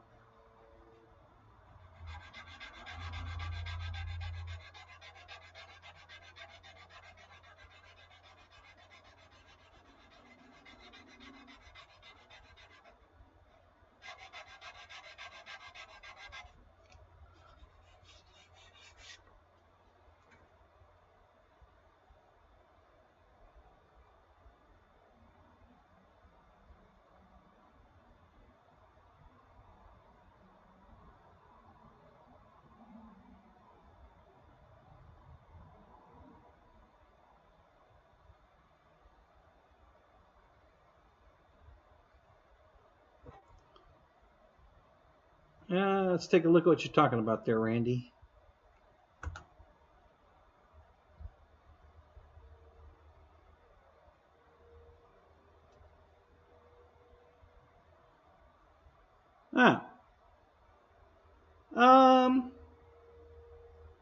Is that an iron? Yeah, it's an iron. Yeah. Yeah, that'd probably work. For certain things, I think. I don't see any reason why that wouldn't work.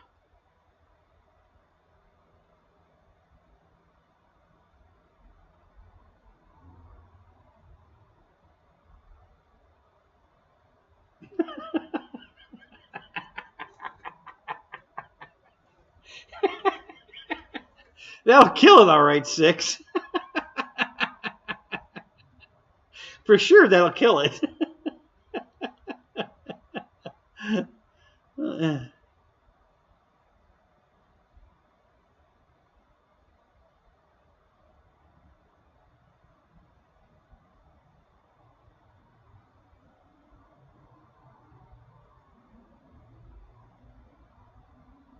Yeah, the Cleveland steamer. There you go.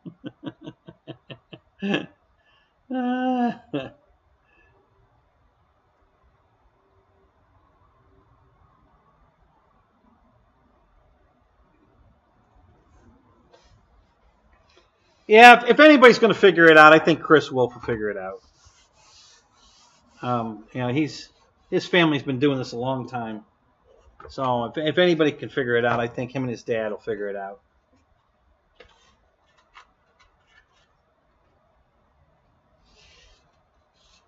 And I can promise you, if they do get it figured out, his dad will kit it. I'm sure. His dad will come out with a kit of it.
Yep, I'm polishing a turd. Wax on, wax off. Yeah, that'll work. I gotta wipe my hands off. Here's what I need right here. I got sanding dust on my fingers, and now it's all over that airplane. All right, roll of blue paper towels. Where'd those go? Right here. All right.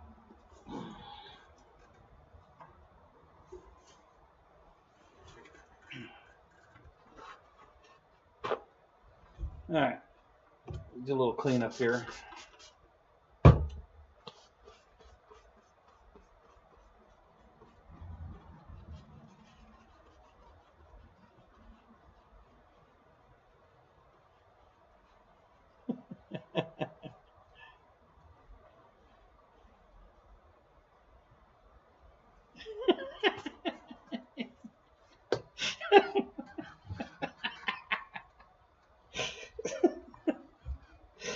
Oh my God.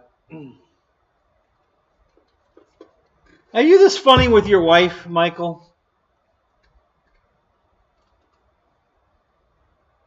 Does she appreciate your humor? Some women do, some women don't.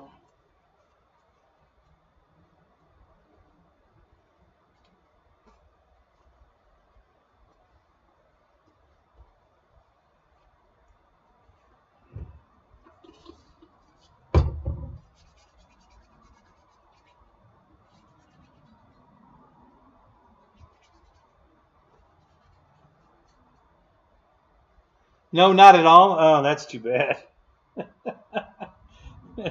That's a shame. uh,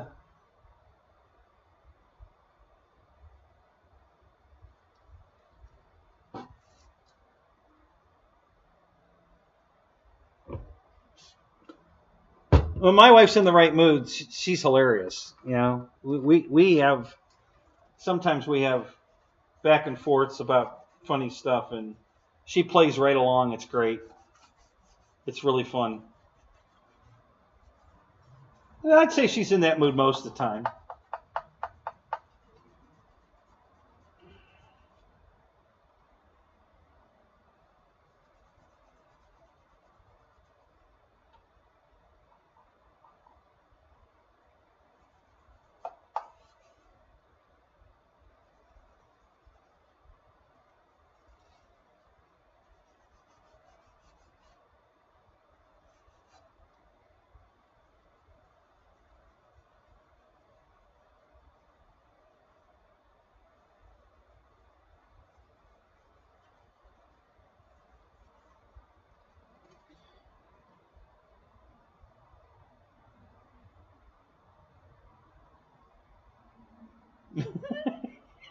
She's just sticking the correct. Oh, I meant mud. Yeah, exactly.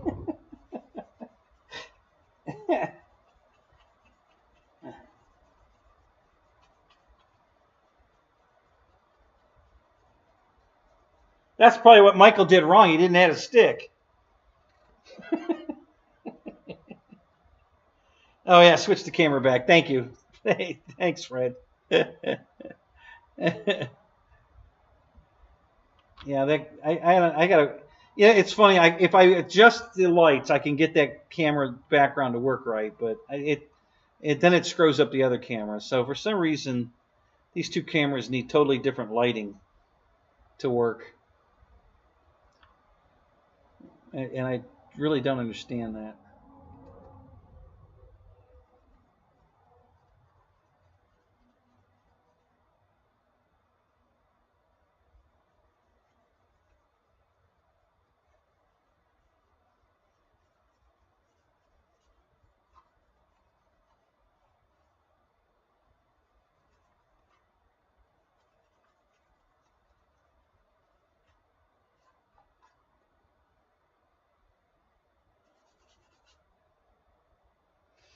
All right, I think I got the fingerprints off of it anyway.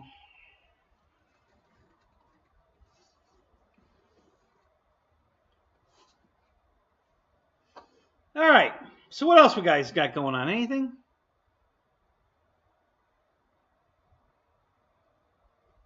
Any other votes for what they should bring out next? I know that Roy and I are all over the Sky Raider idea. What other ideas you guys got? Yeah, I know the B-58. Like I said, and you will need to take a loan out to get it, because if Chris's dad kits it, it won't be cheap. I don't know if you've been to their website or not, but yeah, he's got a whole slew of airplanes, but they ain't cheap. So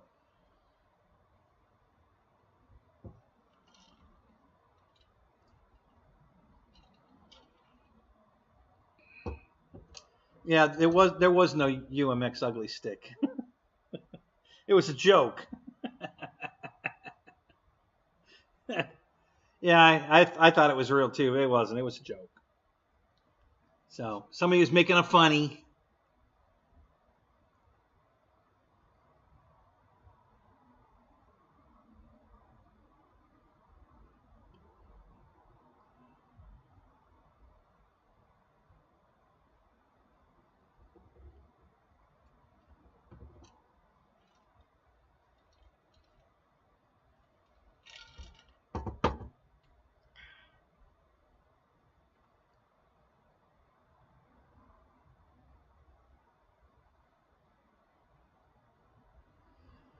Yeah, Fred, I wish so.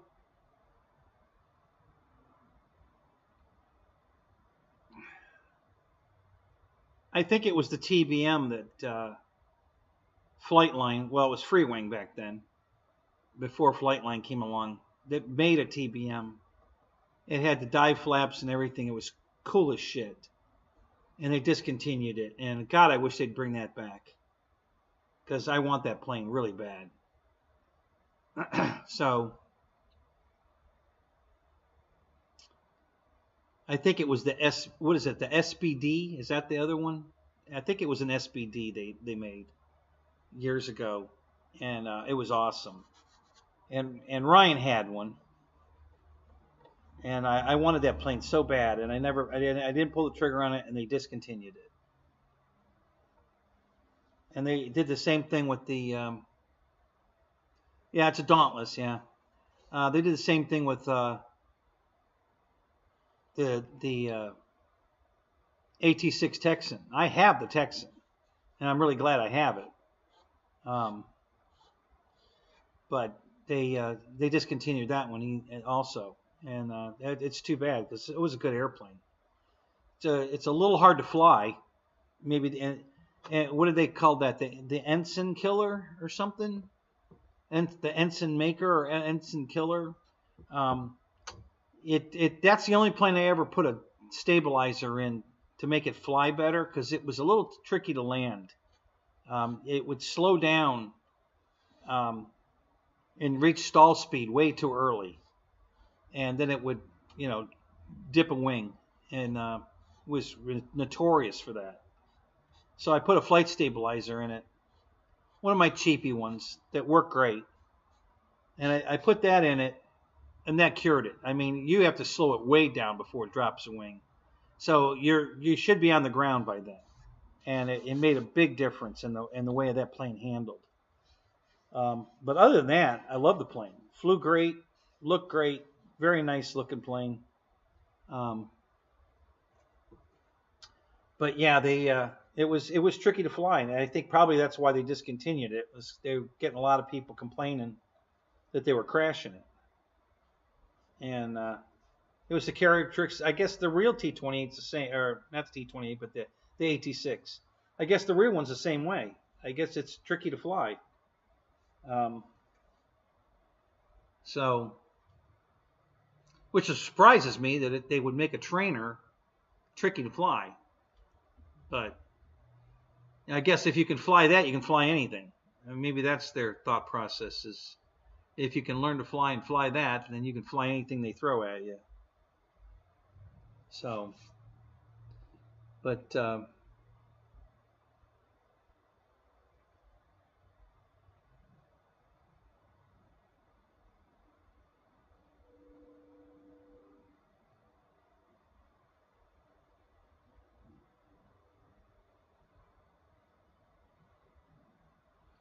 yeah, I know, Michael. Isn't that cool that you can, I do the same thing out in front of the hangar here. I've got room I can fly UMX planes out here all day long.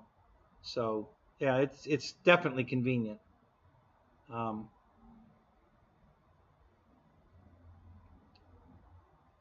when I cut a few more trees down, I'll have even more room to fly.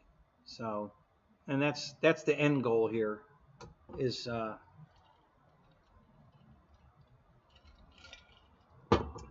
get rid of some more trees, have some more acreage.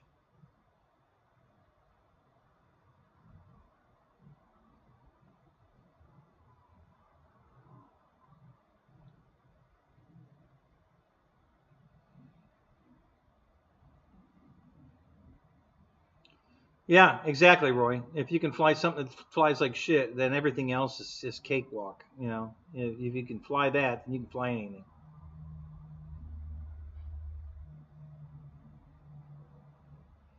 So I guess that was their logic on the AT-6, because I've heard that from several pilots that it's a tricky airplane to fly.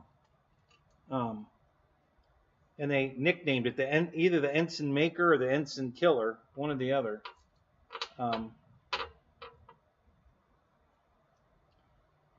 So I think Flight Chops talked about it when he learned to fly it. I don't know if you guys watch Flight Chops or not, but he was doing a lot of flight work up in that museum up in Canada, and they had they call it a Harvard up there, and he learned to fly that, got type rated for it, so he can go fly that plane whenever he wants now. He just goes to the museum and he says he wants to fly it, and they let him fly it.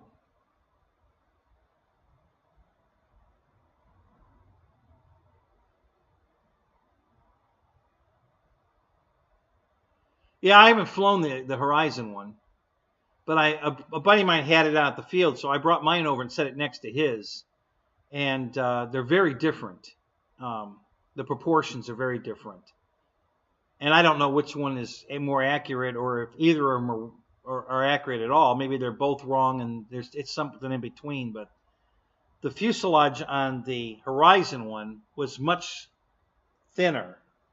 Mine's more girthy, like a T-28. My Texan fuselage was a lot bigger around. They were both 1400 size airplanes, but the proportions, my canopy was way bigger, the other one was smaller. The tail fins were different. The length of the plane was different. I think mine was shorter. I think it had a shorter tail moment, and his was longer. And of course, those are the kind of, a longer tail moment's going to make it easier to fly. Um, things like that. So maybe they were, um,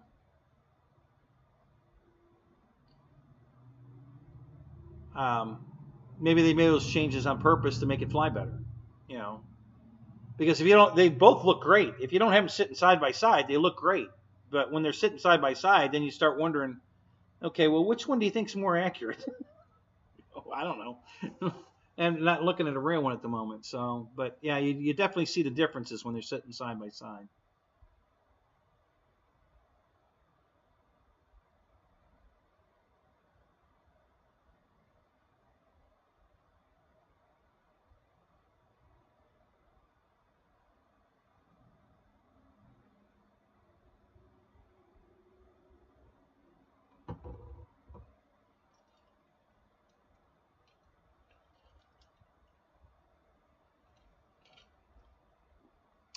Yeah, that's the other thing too. The Horizon one came with AS3X, and the Freewing wing didn't come with a stabilizer.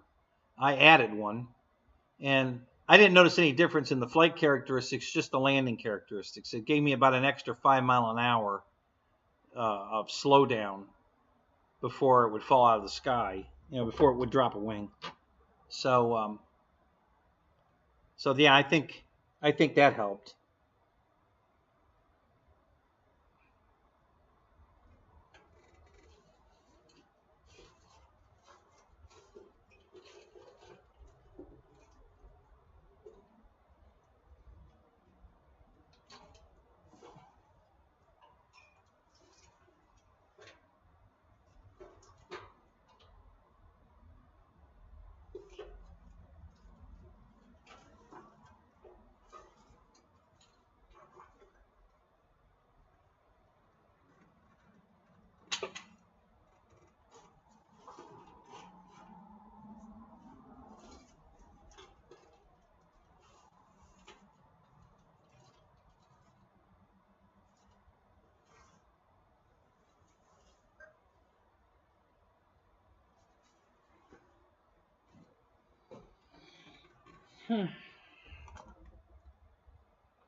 Yeah, yeah, UMX T6 would be awesome.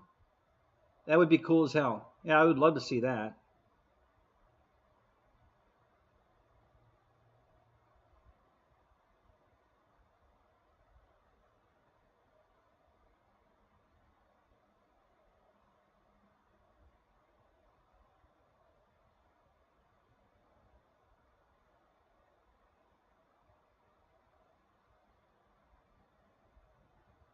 Oh, so you have to get up above the trees to fly around on your property, Michael? You can't fly down low?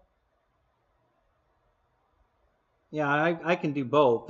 I had the big, like, I had this cub, up, I was flying around the yard here, and I was up above the trees. And then when I went back over toward the power lines and realized, uh-oh, I'm too high. I got to dive down. And I didn't make it. I didn't get under it quick enough. So that's what that big dent was from, the where it mashed it all up, and I had to break it out, steam it, and put it back in. And then the other one I just cut out. That was my demo here on this wing. So then I just took the razor knife and cut a hole out of it. And now they're both fixed side by side, and you can't detect. You can see on the bottom still.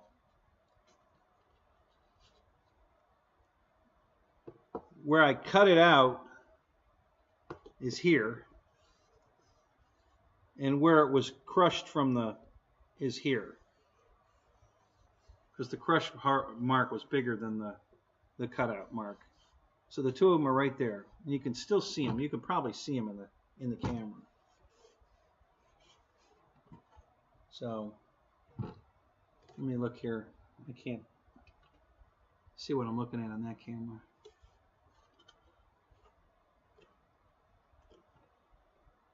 So, but yeah, we're getting real close here. This is just about finished. I should have within another week, I'd say I probably have the finished video of this wing all done.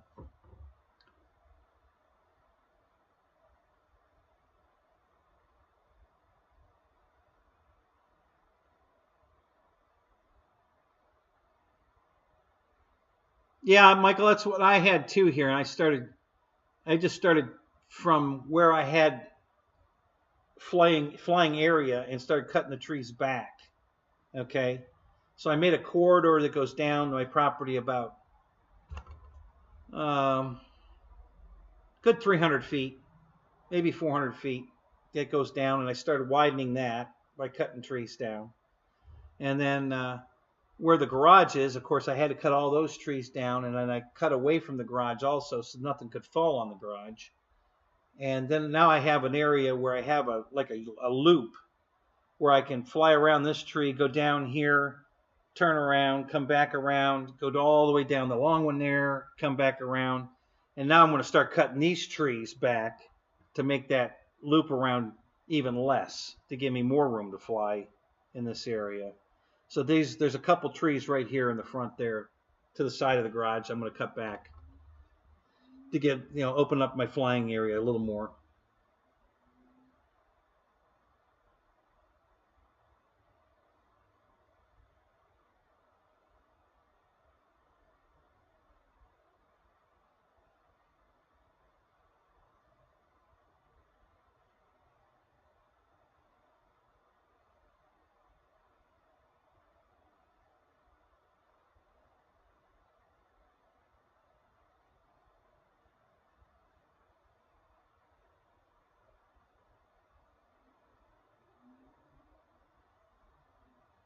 Yeah, there's enough lights on that turbo timber to fly at night. I mean, it's not a night flyer, but it's got so many nav lights all over it. It's pretty easy to see it in the dark. So yeah, I have my original timber UMX and the turbo timber UMX. They both have the same light package, and they're pretty easy to see in the dark.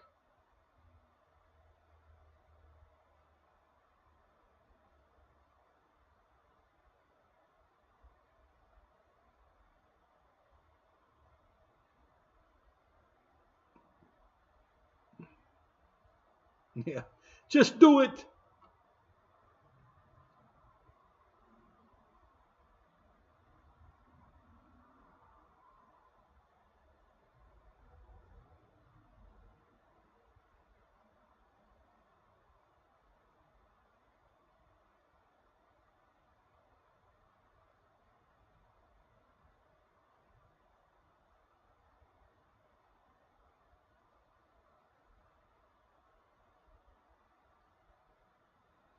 Yeah, it's one of the planes I will fly in safe. That's about the only plane I'll fly in safe. And it just depends on what I'm doing with it, if I'm going to use the safe or not.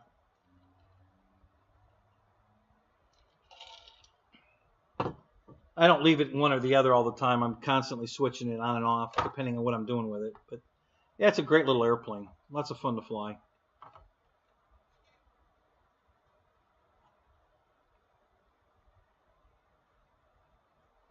Yeah, they did a great job on the lights on that plane. As tiny as they are, they're so bright.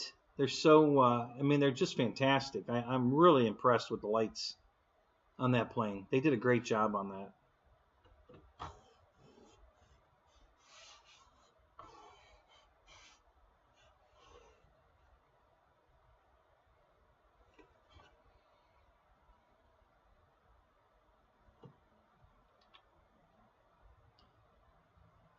Yeah, I wish they'd bring back like the Wildcat, the UMX Wildcat, or the UMX P47. I don't know why, or the Spitfire for that matter. All three of those would be awesome. I didn't know they made a P40. I hadn't seen that one, but I've seen the P47, the Wildcat, and the Spitfire. I have the Spitfire. I haven't flown it, but I have it. That was given to me. It probably has something wrong with it. That's why he gave it to me. I'm sure it's got a servo bad in it or something.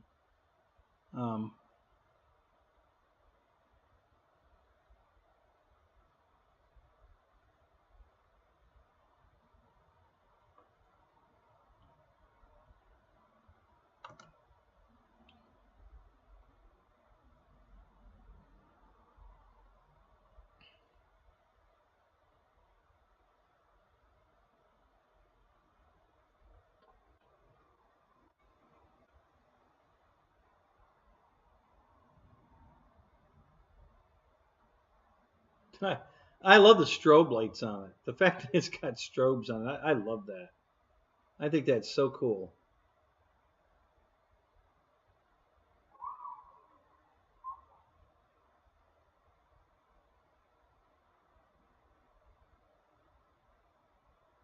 Well, we got a light pole out here. Watch out for the light pole, Randy. Don't hit it.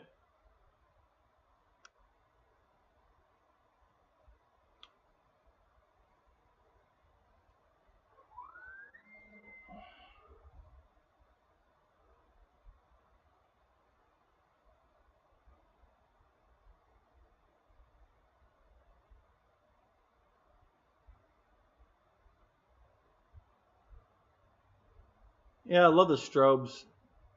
If you guys aren't watching it, it's pretty cool.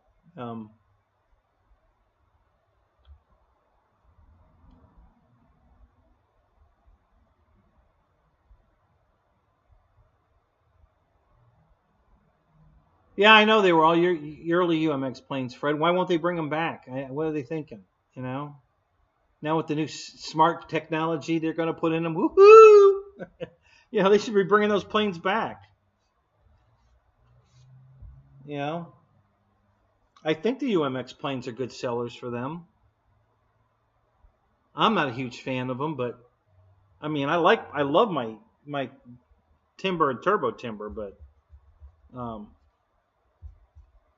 I also only paid $100 for them. They were both on sale when I bought them for $100. So, and I'll buy them all day long at $100.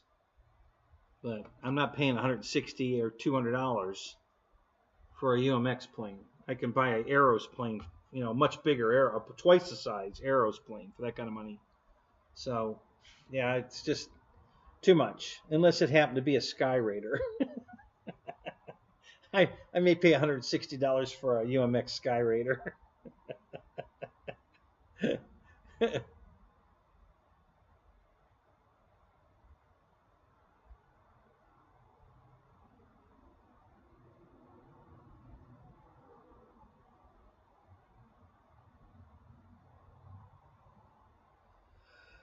Oh yeah, the Aero Commander. They did away with that one too, damn it. That was a cool plane. Yeah, they shouldn't have discontinued that one either.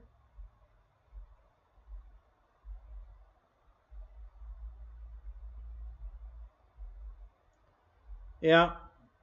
I don't doubt that, Michael.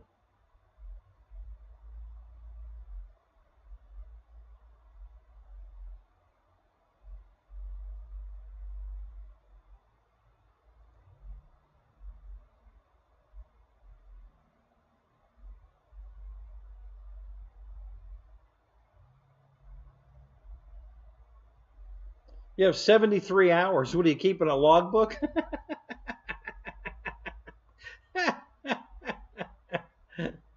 You fly that more than your Ultrix? I think you fly your Ultrix more than that, don't you?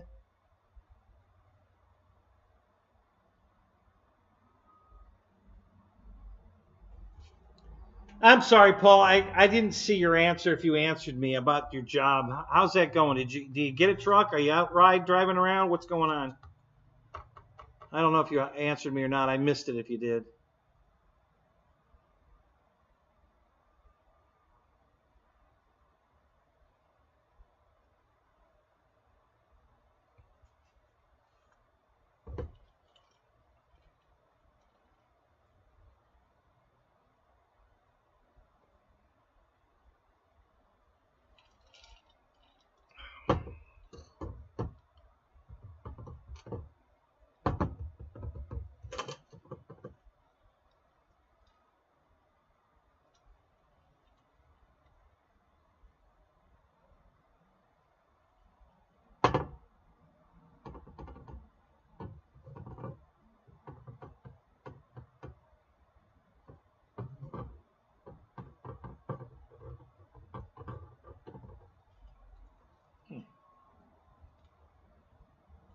That's weird.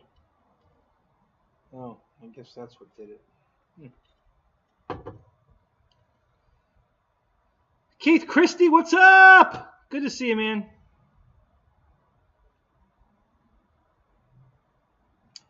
Yeah, I remember the MiG-15 too. The only one I don't remember is the P-40. I've never seen the UMX P-40.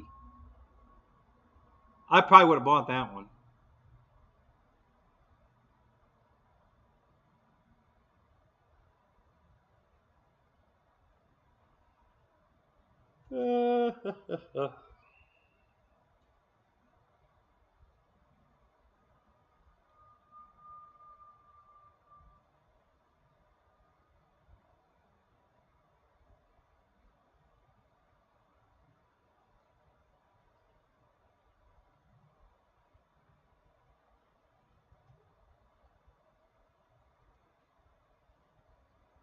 Night Vapor. There you go. You have a UMX P-40 also, Roy? Yeah. Never saw that one. Oh, the P-47. Yeah, I saw the P-47. Yeah, I've seen that one. But Fred says he's got a P-40. I've never seen a P-40. Not a UMX P-40. That's got to be really old.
It sounds like an angry hornet.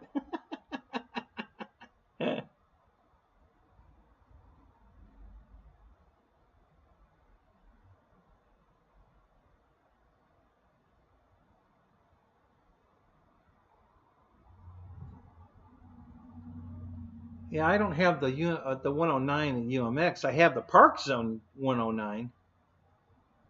I have one of those, but I don't have a.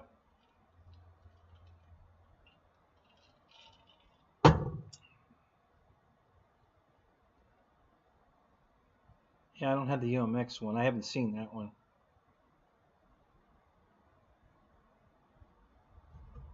Yeah, those have got to be.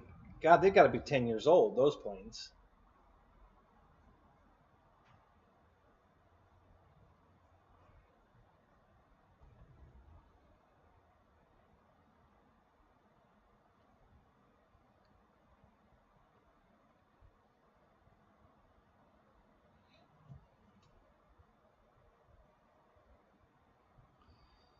All right, guys. I think we're slowing down. I think I'm going to call it. I haven't had to go to the bathroom yet, but I'm sure it's coming. So we're going to have to call this anyway, sooner or later.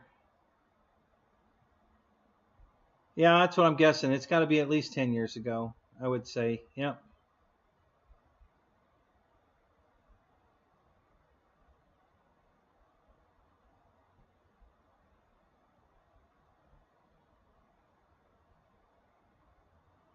Yeah, Paul. I'm. It's not a Zoom, and we're losing. Nobody's talking. I mean, we're running out of things to talk about, I guess, unless somebody wants to come up with a new subject. I'll stay if you guys are going to talk, but we got to talk about something. Yeah, I know you just got here, Keith. Where you been? Do you work late? Is that why you're getting here so late?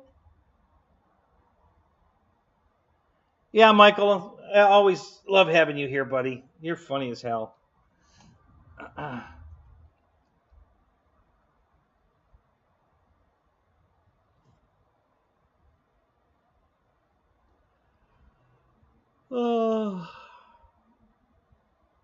You hired a professional cuddler. Yeah, you talked about that earlier. Yeah, what kind of money does that cost? What's my favorite transmitter? We talked. Where were you? We talked about that already. That's what happens in the Zoom all the time. As soon as somebody comes in the Zoom and starts asking questions, we always, even if we haven't, we always yell at them. Where you been? What are you talking? We already talked about that. Yeah, my Radio Master for sure. That's my favorite radio. So, yeah.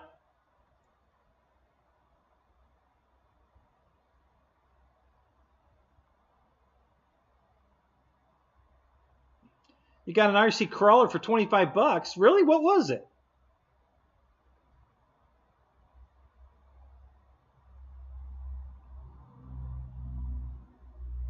Yeah, Fred's catching on. Where the hell were you?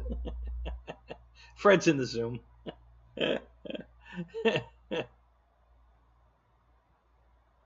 Yeah, she makes you feel real good, yeah?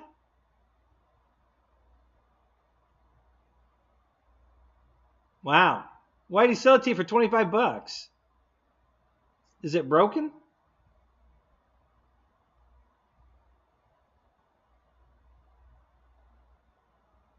Not totally, Keith.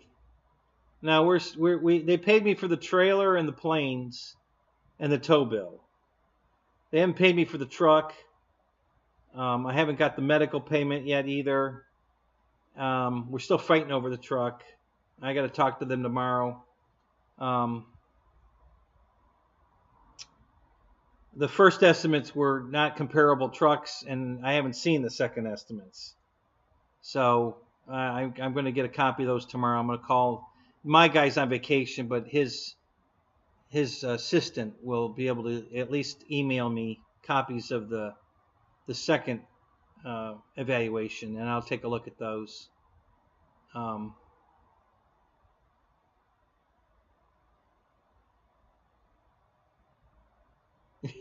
Yeah.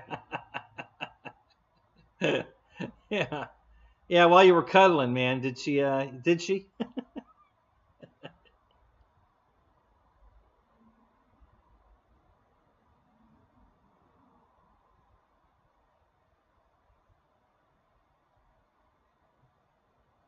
Oh my God, that's funny. They haven't paid me for loss of use of my vehicle either. They never provided me with a rental car, so they have to pay me loss of use of my own vehicle. And I haven't got that check yet either. So they still owe me loss of use, the value of the truck, and then my attorney will get the payment for the medical, and then he'll issue me a check from that. So yeah, I haven't even gotten half of what I need yet. But I got enough to go buy my new trailer. So I've got the well, I got the truck too, but I had to borrow the money for that. But I got enough to pay for the trailer. So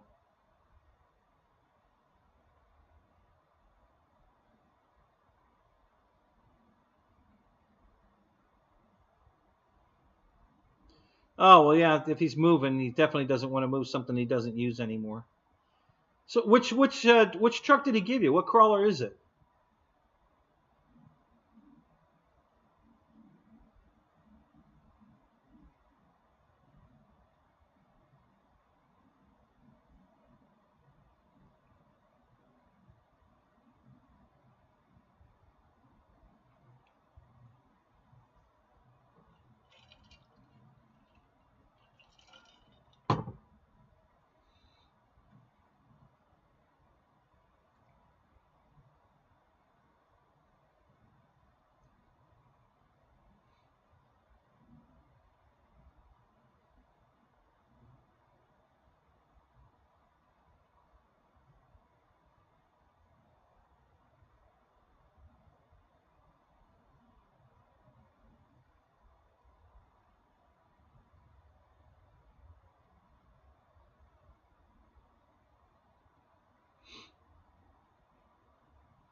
Do you know what it is, Roy, or don't you know?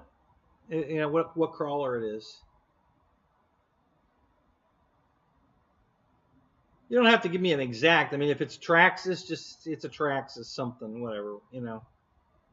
Whatever you know.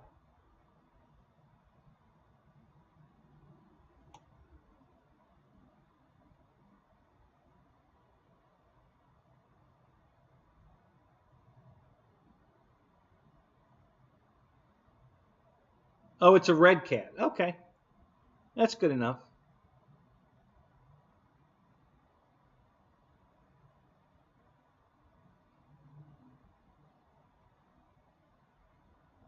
Well, that's cool.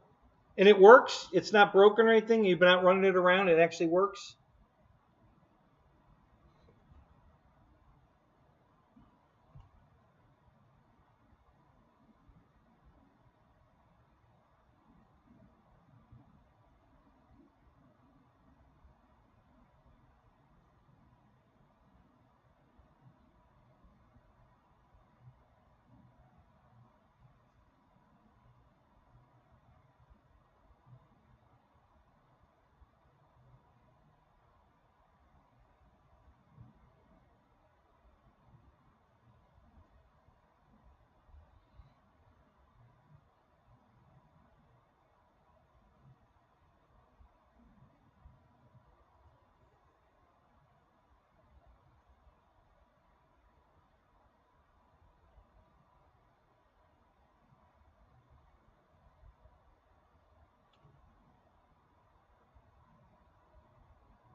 Where do you live again, Keith?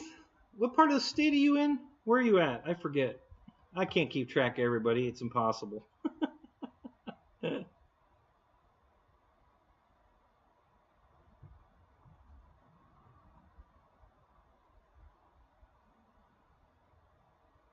Boogie woogie woo.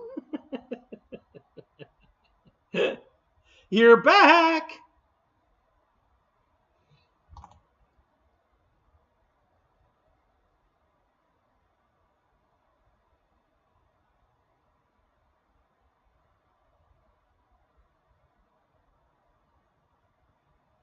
Okay. So you're in West Iowa near Omaha, Nebraska. All right. That's cool. Is it super hot out there too?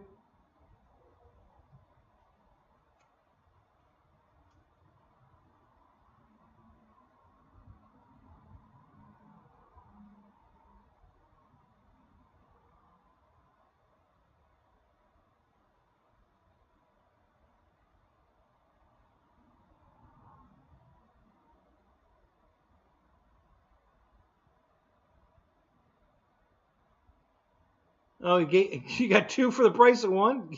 Well, you did really good. Holy crap. Holy shit, dude.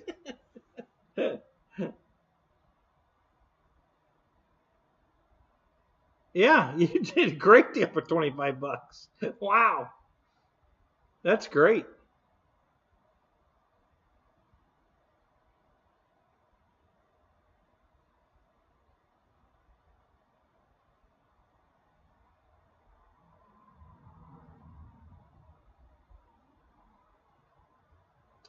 Yeah, it's been super muggy down here too. And we've been hot. It's been really hot down here. First time I've ever felt like it's too hot. And ever since I moved here in '83, this is the first year I've ever actually gone outside and actually had to catch my breath. Um, it's never happened before. This is the first year for that. And the girl that sold me the trailer said the same thing. You know, she was telling me, she says, God, it's been hot this year. I said, oh, yeah, it has. I agree.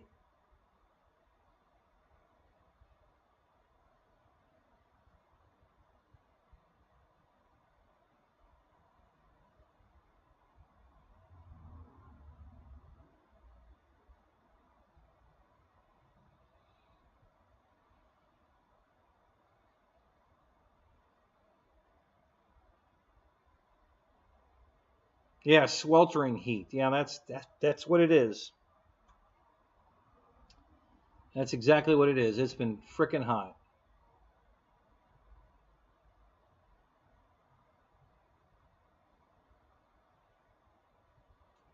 Yeah, it's the first year I've ever felt that way since I moved here in '83, and I've never had a summer that I felt like, I'm going to stay inside. It's too fucking hot.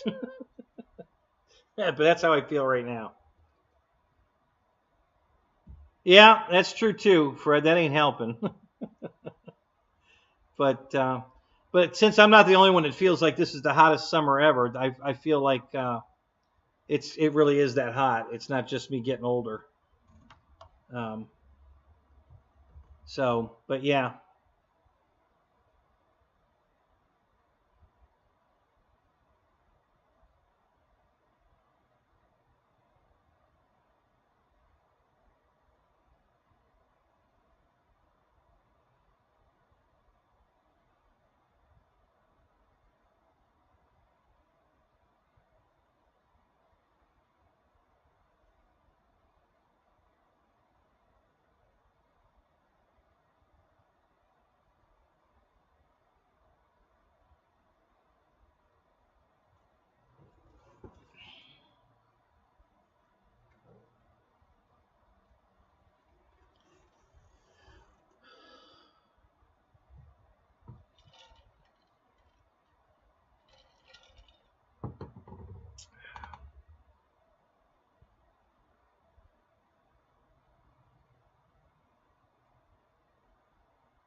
Wow, 106 in Idaho. Holy crap. And they get tons of snow too. That's crazy. You want to talk about a difference in temperature? Holy crap. Um, he had pictures of his truck with like 2 feet of snow on it.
Is that really the name of a town in California? Happy Camp?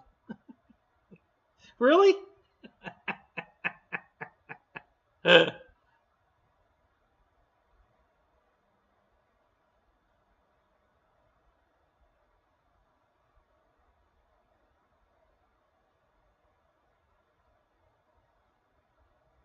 Yeah. Yeah, it's a dry heat. No kidding. That's hilarious. Yeah, 105. Holy crap. Yeah, that's hot.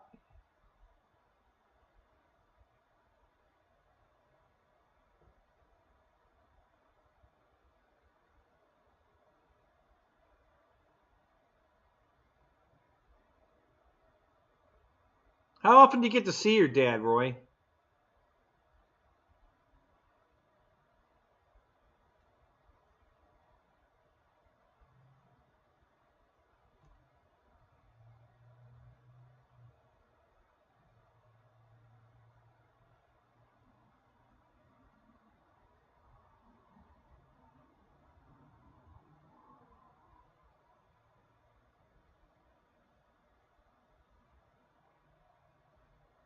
Yeah, I'll take the 105, 22% humidity any day.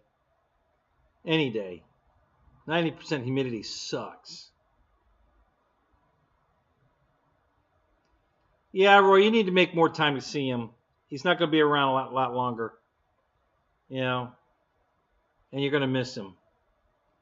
So try to make yourself some time to see him.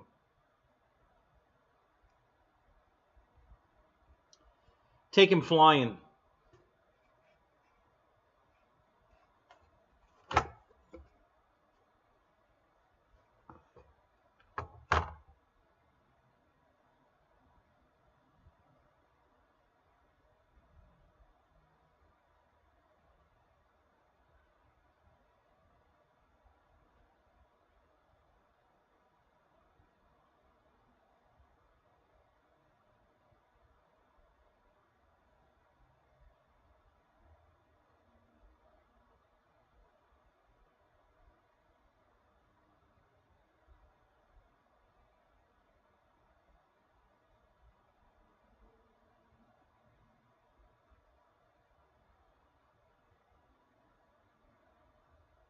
Yeah, I think it was yesterday morning.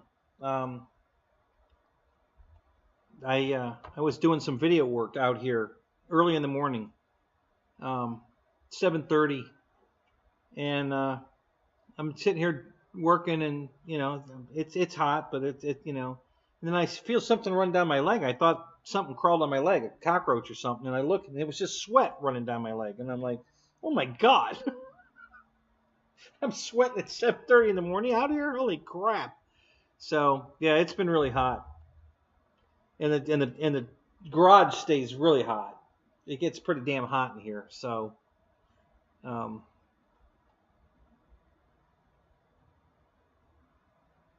now he lives in a travel trailer and refuses to leave. He won't go outside or anything. He just sits in his travel trailer.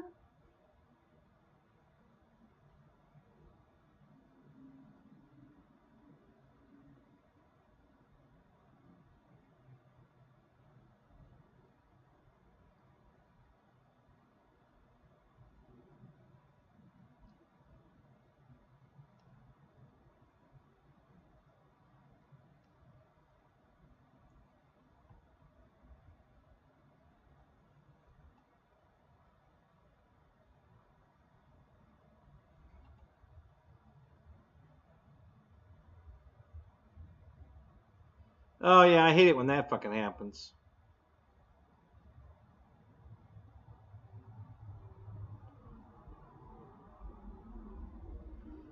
Is there any reason your dad has to stay in California, Roy? Can he come bring his travel trailer to your property and stay there, or to a trailer park nearby?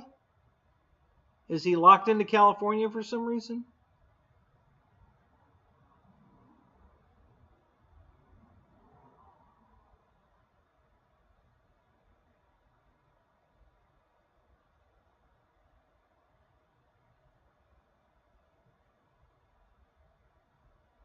He just won't leave that property behind. Wow.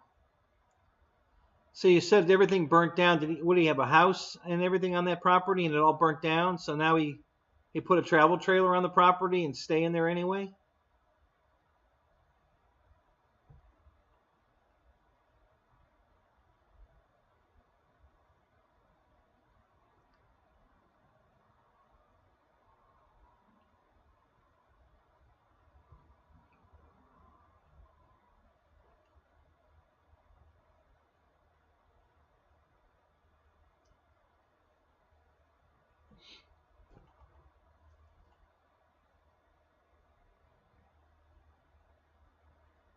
Yeah, Roy, but when you invite him to come stay with you, was he going to be able to stay in his own trailer with you, or you were going to have him live in your house with you? Because maybe that's his problem. Maybe he wants his privacy, just because.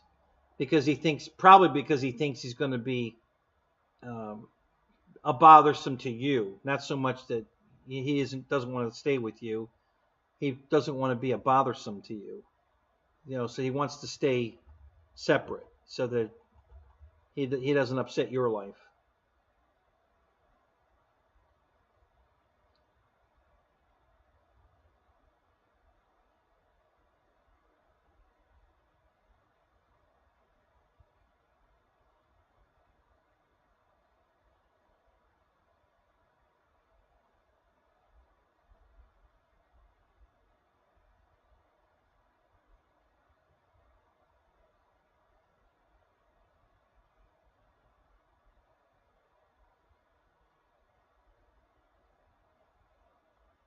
Michael Bear, you don't get hurricanes where you are, do you?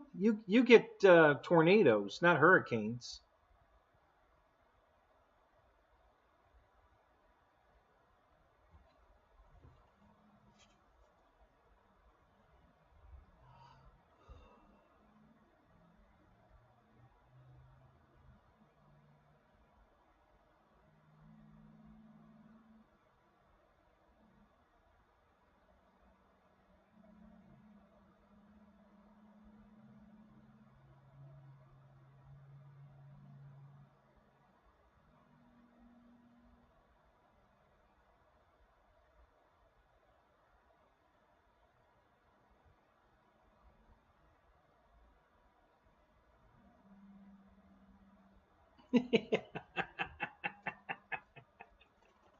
Yeah, yeah, they're still looking for Bigfoot too.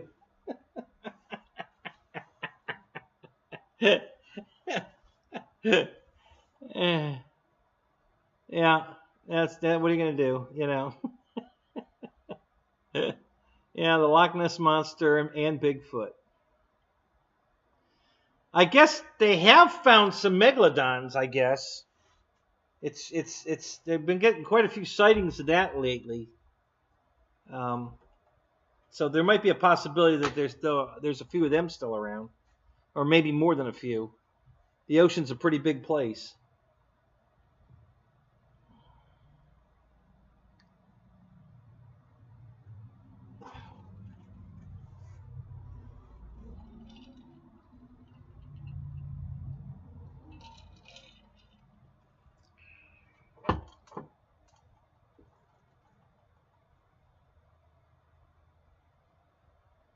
No, Sky News from Australia. No, I don't think I have.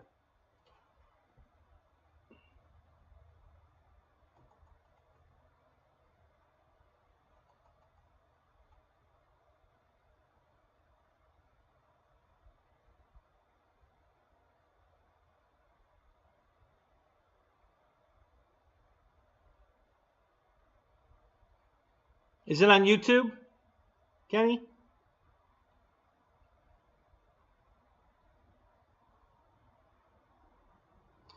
So you said the wildlife in 2019 burnt everything down. What do you mean? Um, did something cause a fire? You know, knock something over? Electrical cord? What? Power line? What happened, Roy? Oh, wildfire. Ah, gotcha. You're right. Okay.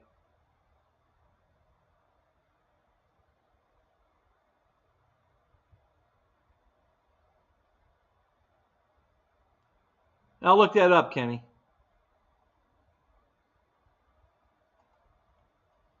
So did your dad have a house on that property that burnt down, or another trailer, or what? What did he lose?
Hmm.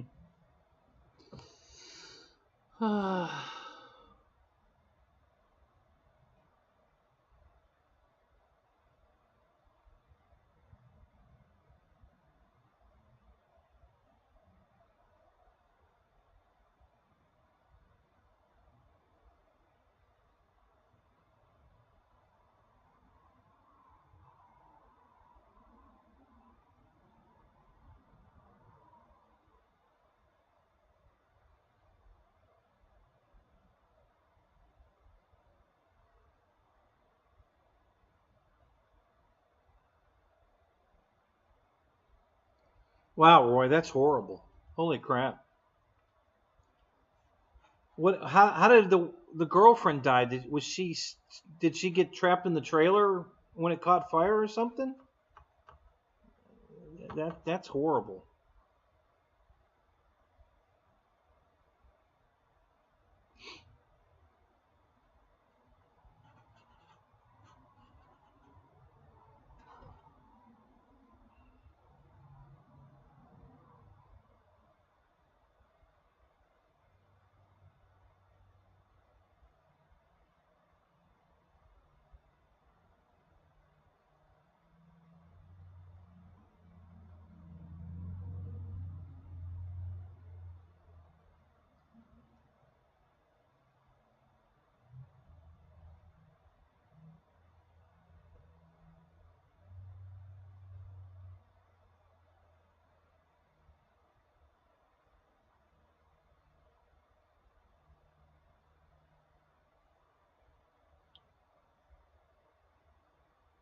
Do you think he's staying there for the girlfriend? You know, memories. What do you think?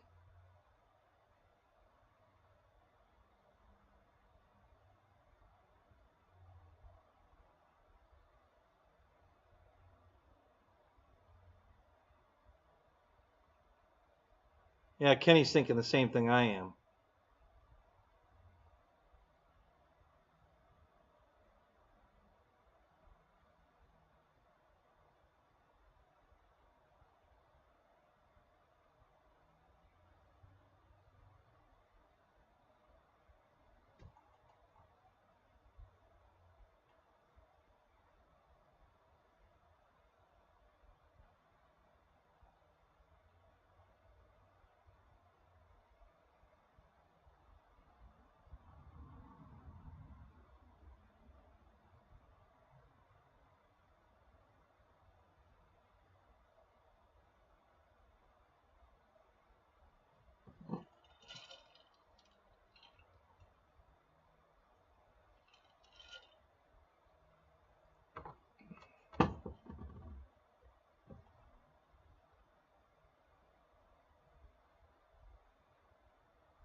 Yeah, Kenny, you and I are thinking exactly alike here. That's exactly my thoughts too. Um,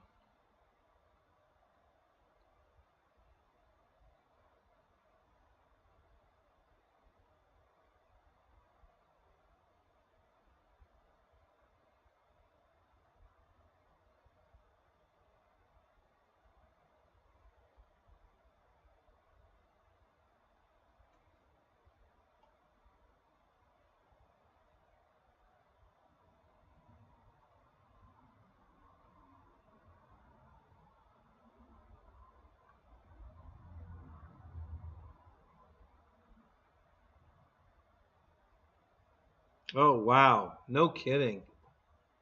Holy crap.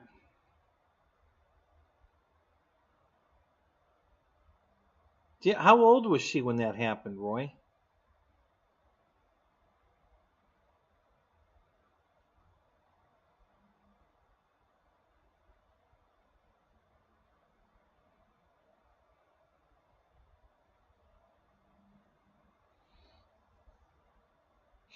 Wow. Yeah, that's pretty tragic. Wow.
uh,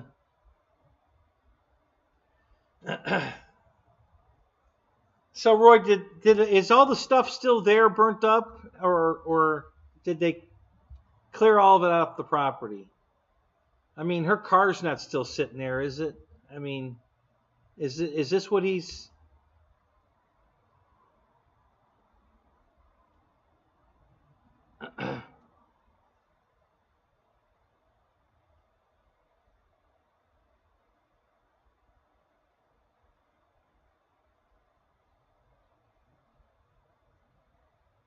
Oh, especially raccoons. You start feeding raccoons, you'll never get rid of them.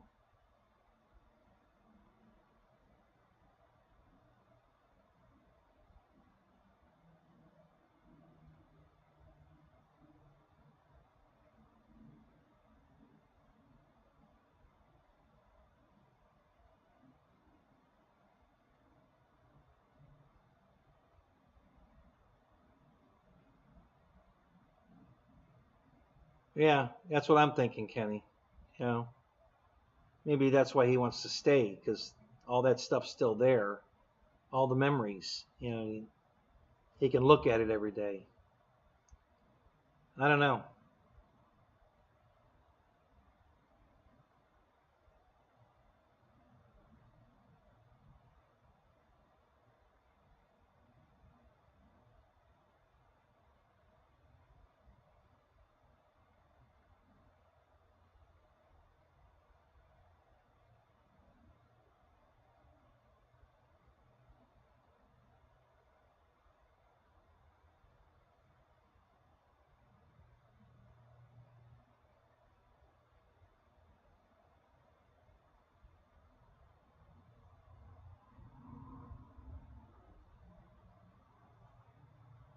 A lipo fire in the cabin. Somebody's phone? What caught on fire, Michael?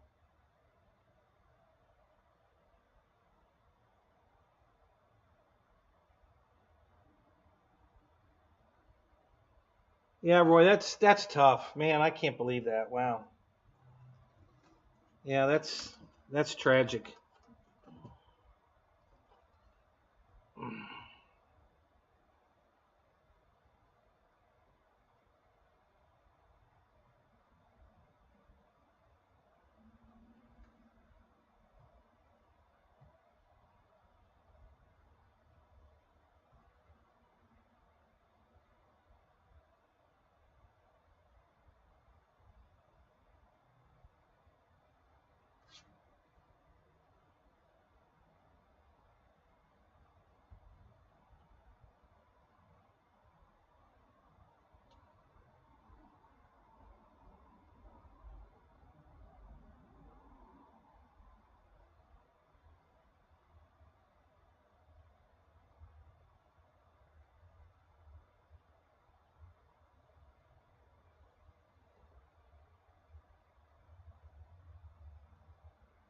Yeah, probably a tablet, computer, phone, something. Yeah. Wow.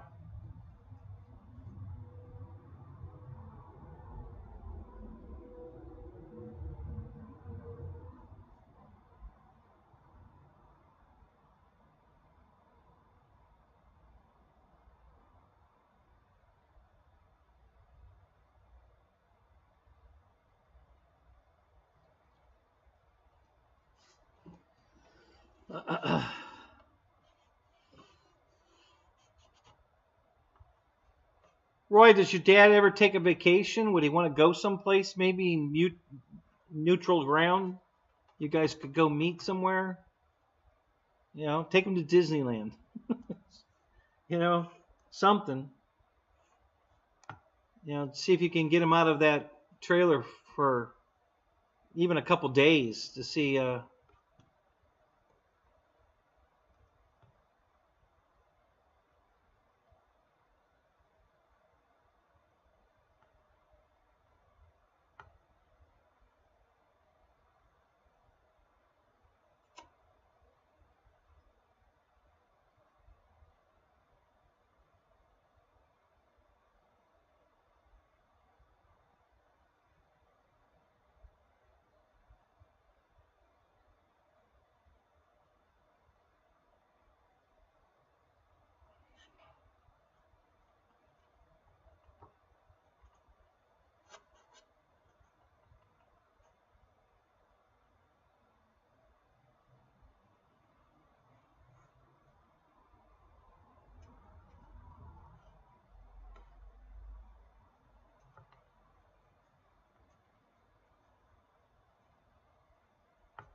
Did he finally get a phone, Kenny, or is he still using that one?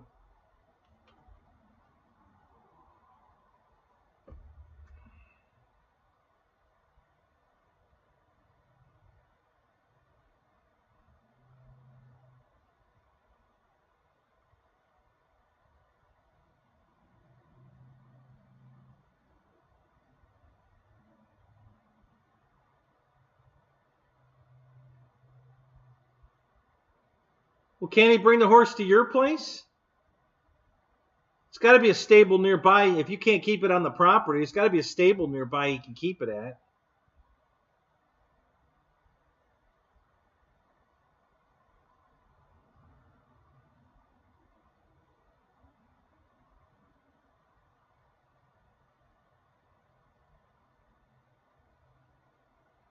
Well, at least you got a new phone, Kenny. So, you know,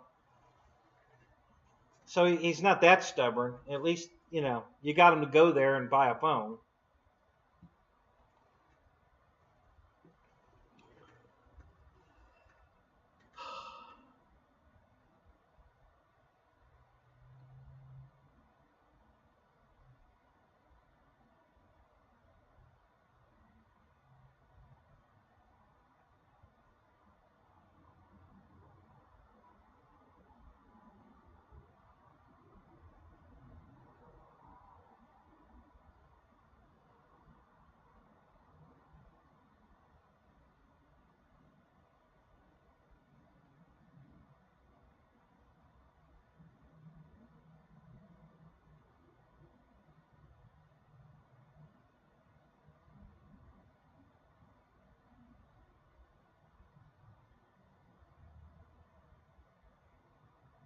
Well, yeah, Roy, that's, you know, that part you can't change. He's 83, but you know, he's still going to do what he wants to do.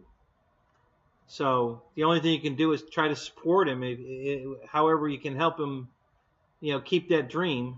So, you know, if just finding him a place to keep the horse near you will get him to come move to you, you know, do it, you know.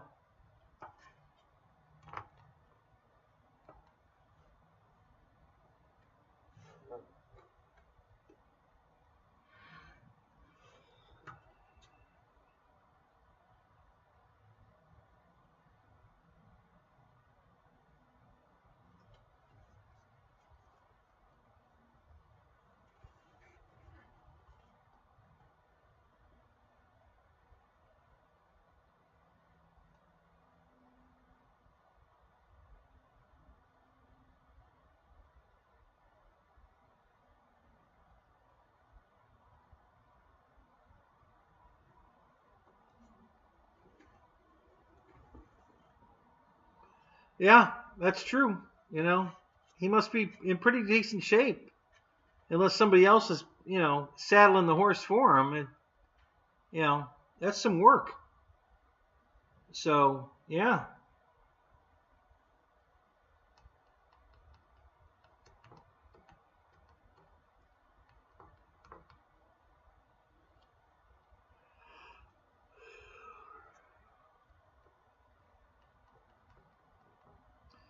Is he stabling the horse somewhere else, Roy, or is it on the property with him?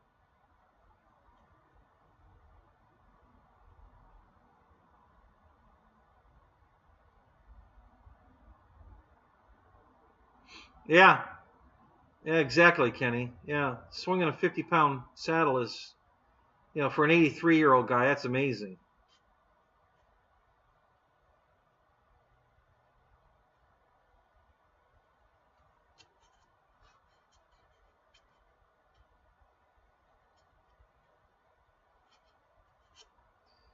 Well, Roy, try to think of a way to make him think that you need him.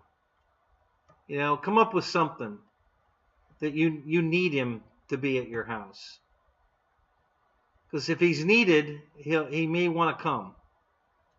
You know, make up a story. You broke your leg. You had a heart attack. Something. Anything. You know. You got some stuff around the house you need him to fix that you can't do it. Make up something. You know, make him want to come because you need him.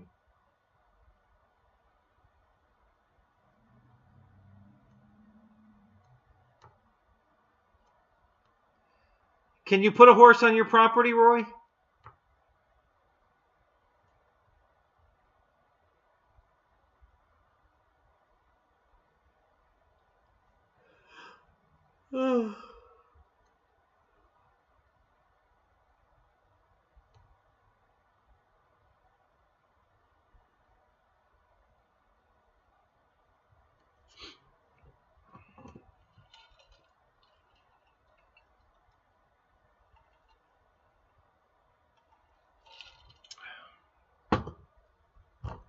You need what I have, Roy. I got a horse barn right over here. The property had horses on it before I bought it. I'm totally set up for a horse. Turnkey. I mean, you could bring a horse here right now. I've got room for him.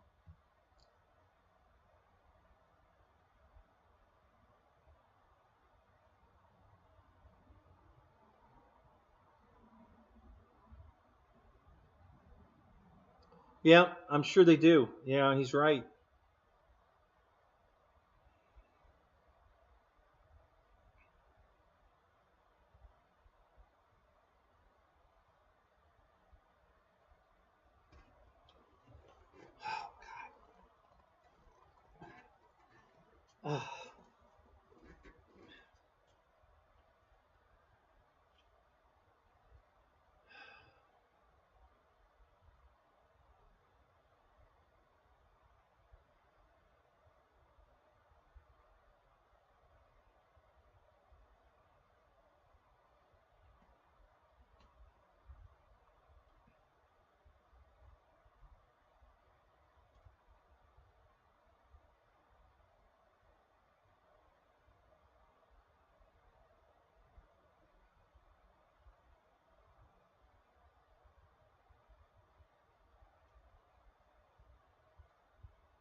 Uh-oh.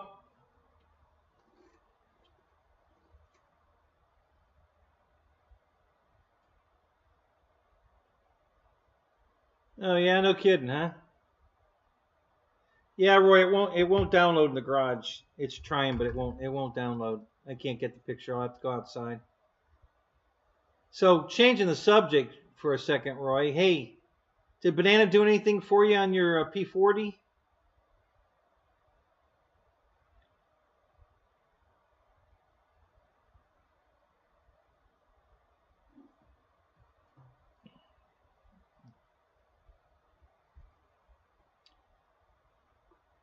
So how'd your flying go today, Lewis? And anything good at the swap meet?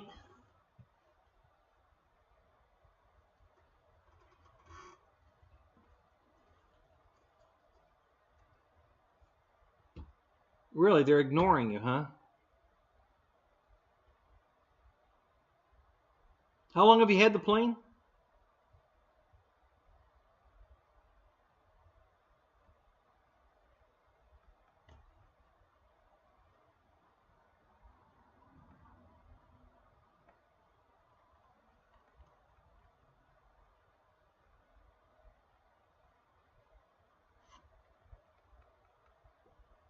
Did you get rain down there, Lewis?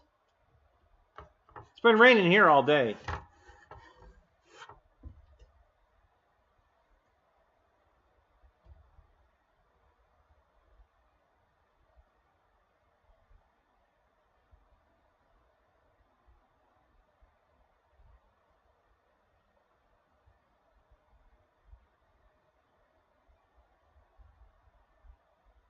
No, it was hot. Yeah.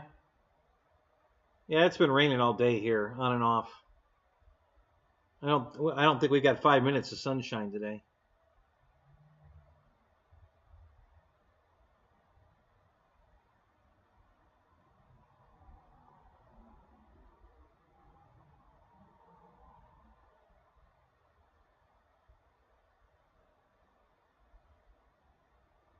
Yeah, how long have we had the plane, Roy?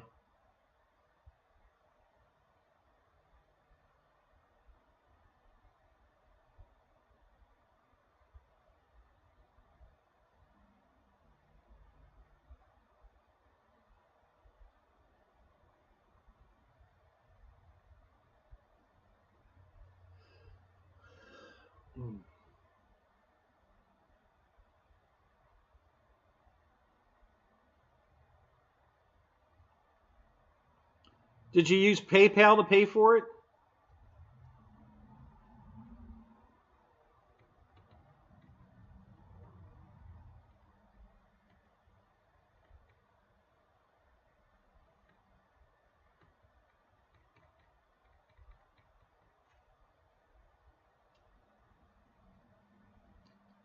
No, a credit card. Yeah. You can call your credit card company and try to file a claim. Just tell them the plane was defective. You know.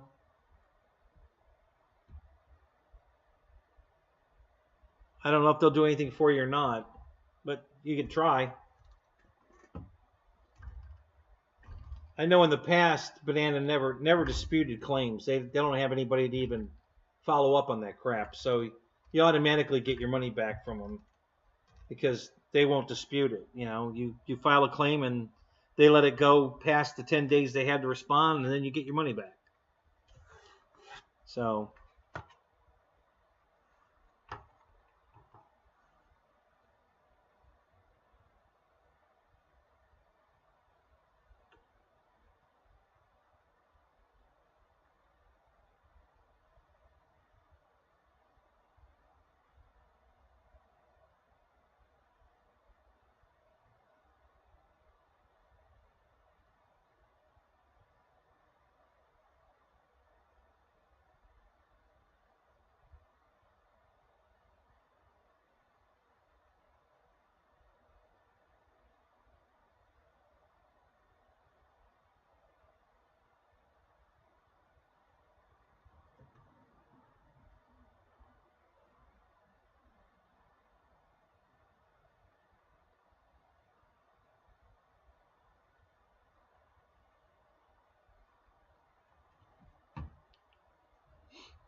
Is that the number you've been using, Roy?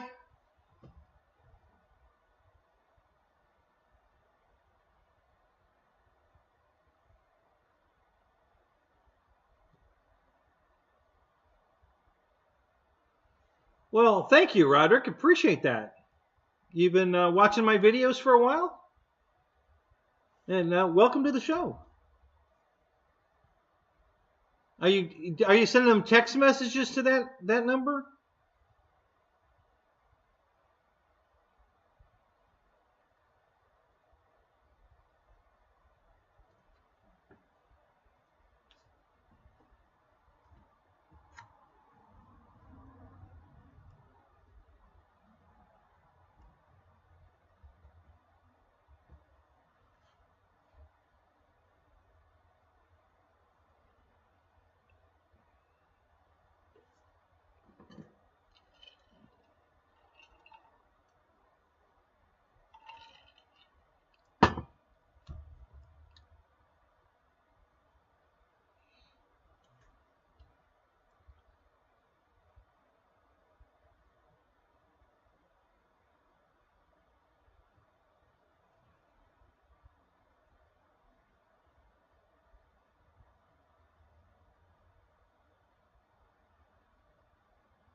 Yeah, I had trouble with them years ago, but recently I hadn't had any trouble with them. I'm kind of surprised that's not working because um, I had a coupon certificate that I wanted to show, and I contacted them through this number, and they took care of that. Um,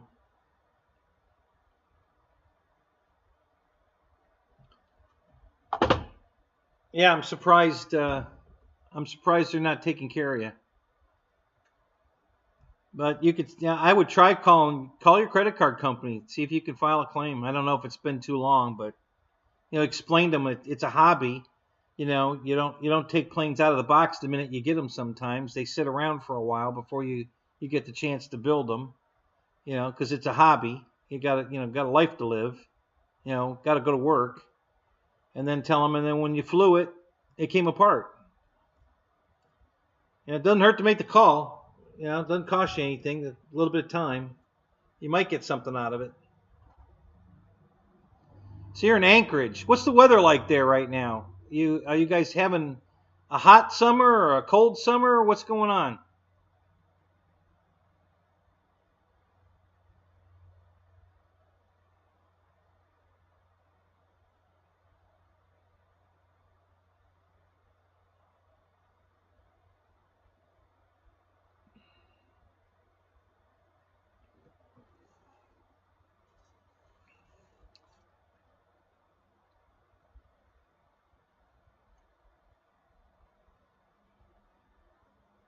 Cold and wet. Really? Yeah, that is a strange, considering the rest of the country, or the continent, I should say, is hot and steamy. You're having a cold and wet summer. That's weird. I don't know what's going on with our weather patterns. They're just crazy. Um, I don't know. It's weird. We had a record cold winter last year, and now we're having a record hot summer this year. So I don't know. Weird.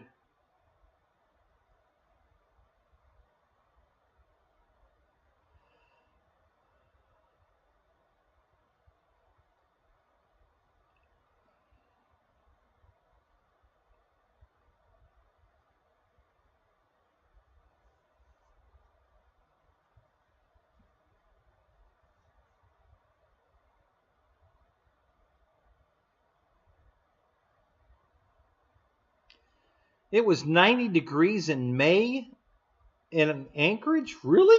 Wow. That's crazy. Maybe July, August, I would think, but in May? Wow. That's crazy.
Yeah, they're changing here too, Roderick. I've seen a huge change in the way the seasons are going. It's crazy.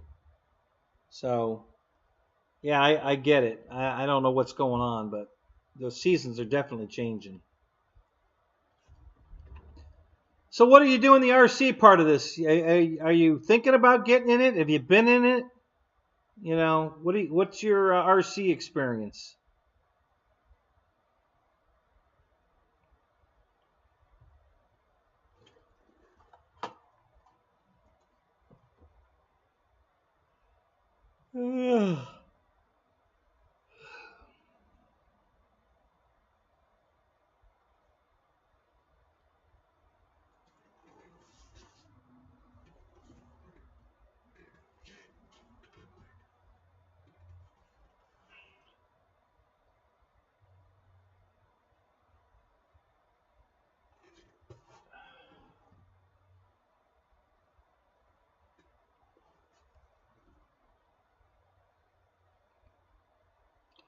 Roy, since you were building a cabin at your dad's place, are you thinking about moving there sometime?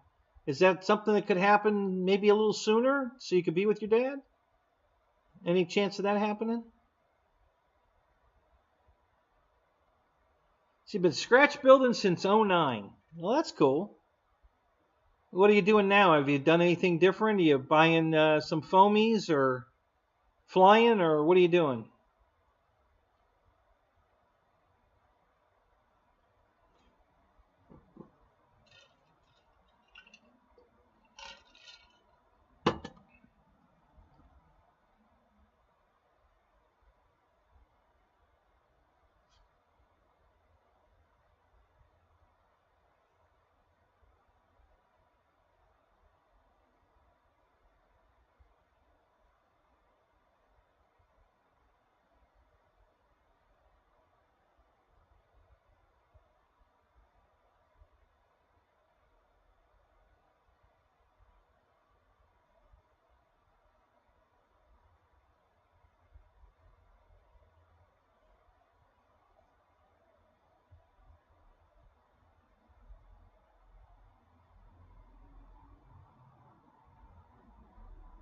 Oh, you're building an E2 Hawkeye, are you? Wow, that's cool.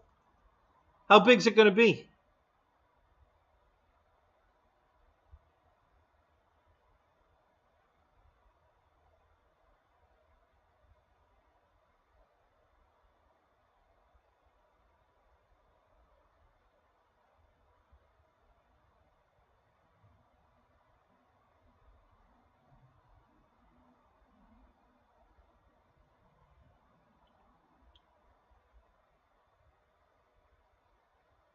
So is that why you haven't Going back to see him is because the cabin burnt down. You don't want to stay in a hotel. Wow, the fuselage is 6 feet long. Wow, that's gonna be pretty big. Is it all balsa? You doing any carbon fiber work?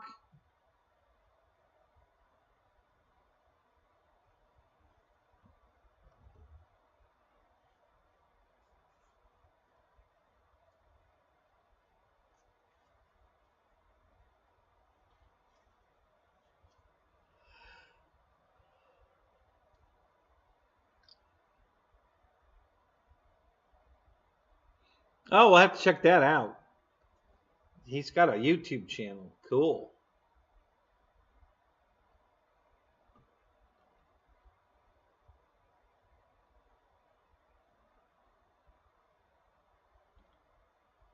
Oh, here we go again. Oh, God, I wish these notifications on my AVG would stop coming.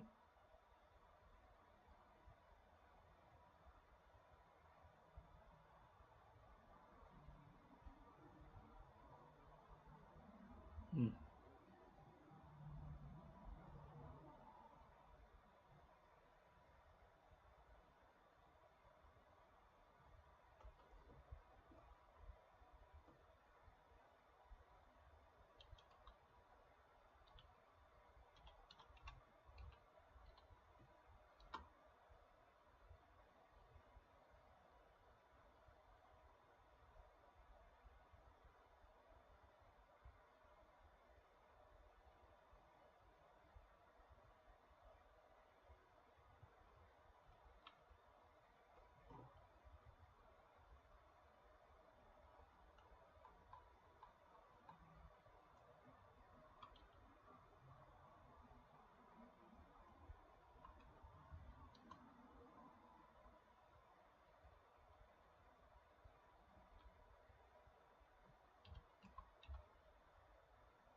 Oops.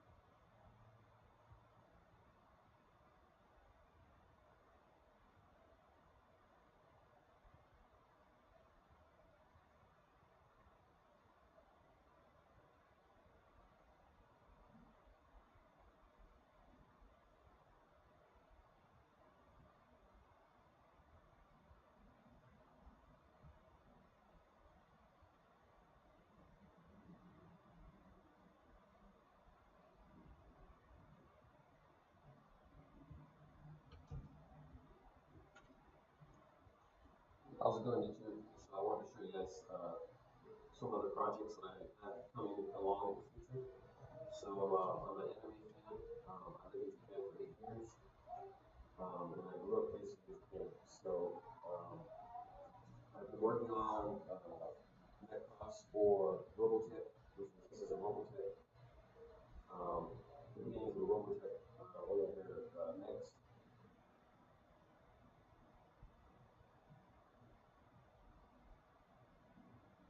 Hello, my friends in RC groups. This video is going to be for vets who want to know what card model I was using and how to get the card model. So, vet, the first thing you're going to do is you're going to go to the website here. See that? Apps, SU. You can also just go on and type in your search field here. I typed in paper model 747, and it came up with a picture of this particular 747, which is a Japanese dash 8 model, so that's out of that. Basically, it's pretty much all my I use this right here. And then I'll cut out little tiny squares like this. And this is a foam plate. And that's what the inside is essentially foam plates. And I'll do that. So it's kind of a lot of work that I'm doing. I've been doing this for a while, so it's not that hard for me. And then that's how I get the inner parts of the inside of the airplane. Now you gotta keep in mind, if you don't have a really thick or deep color, the plane will kind of shine through, which I don't like. What else? And this is a paint that I'm over here. My colors. Silver, this silverish color is a different paint. This right here. It doesn't melt the foam or anything like that. And then the way I glue my plane together is hot glue. So that's good all stuff.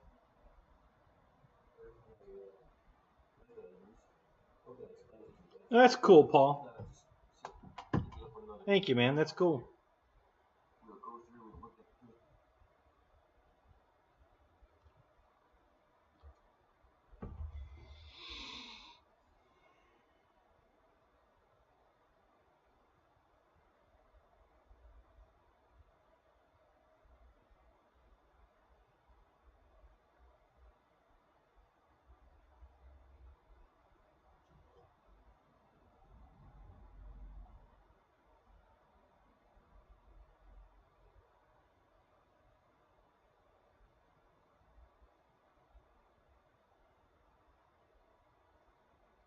Yeah, I was just looking at a 747 you did, Roderick. That was pretty cool. Using foam plates inside of it and stuff. Yeah, that's pretty cool. It looked good. Nice looking jet you were working on.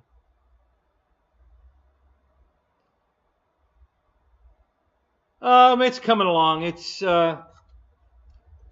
It's not a hard work, but it's tedious work. There's a lot of things I have to relocate in the plane, and I got to check the CG while I'm doing it to make sure I don't get all the weight too far forward or too far back. Originally, I thought it was going to be a simpler build than it was, but it's turned out to be just time consuming. nothing hard. Um, but I need to put it all together and then test the CG to find out where to mount the ESC is the big problem because it's pretty heavy. It's a 160 amp block, and I don't want to mount it until I know where my CG is because I'm afraid if I mount it too far forward or too far back, I might have messed it up. So I got to put the whole thing together and then CG it with the batteries in it, and then decide where to mount that ESC and the receiver and the flight pack. Not the the pack that powers the radio. It takes 3 batteries. It's a 12-cell bird, so it takes 2 6S packs to fly it, and then a 3S pack to power the radio and everything. So yeah, I gotta get all that in the plane and then check the CG, and then move my ESC accordingly to get the CG where I want it. So yeah, just a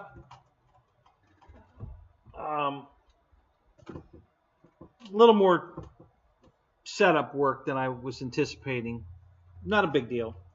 I'm not the least bit upset about it. It's fine. I'll figure it out. I'm just right now. The plane's too big to put in a tent.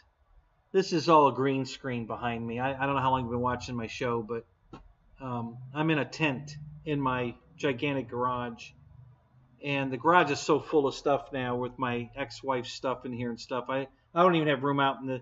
I mean, I could make room out in the garage to do it, but it's too hot out here, so I don't want to do it out here.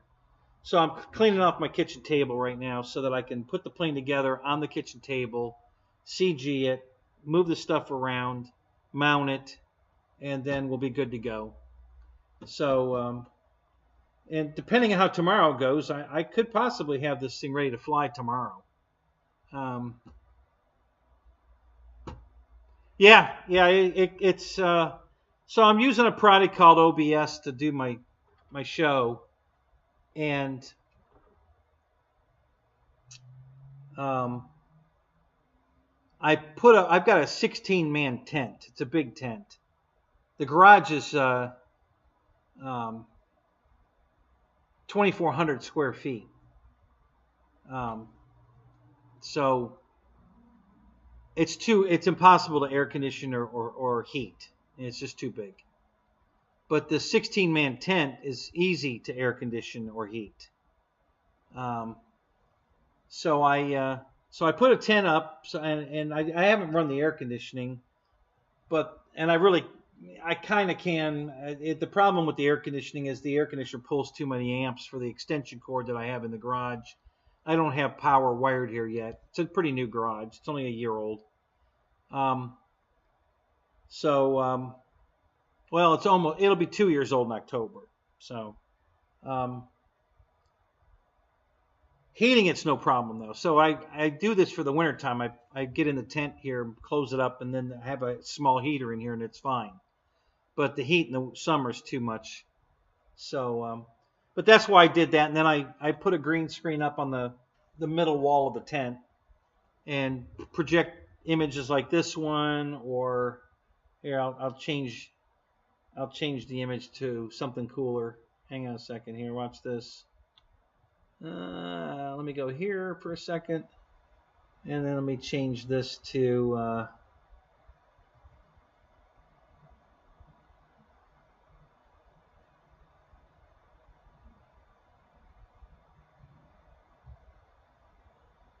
let's try this one.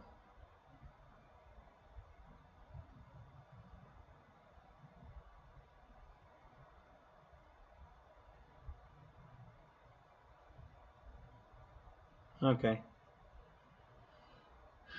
Or we can be in the hangar with the yeah.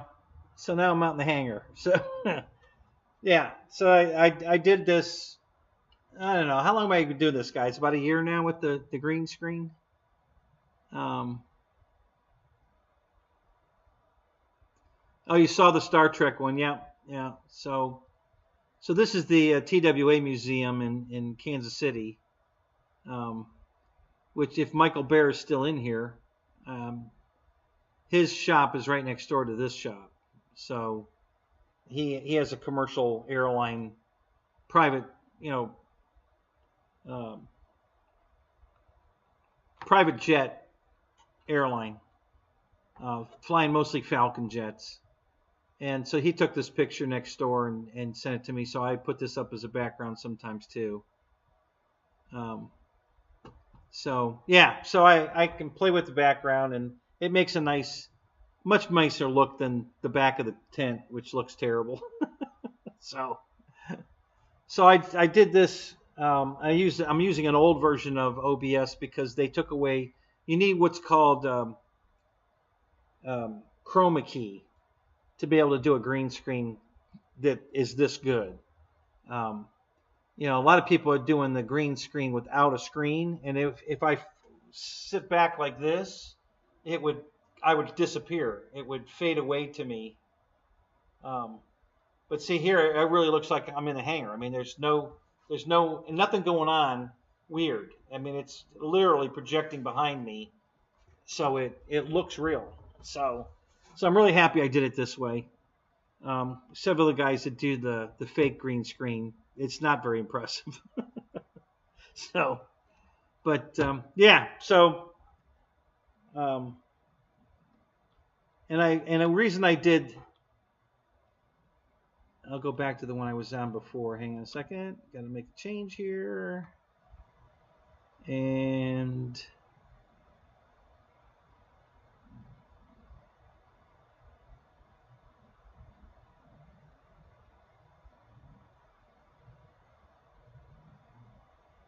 Oops. Okay, wrong one. Hang on.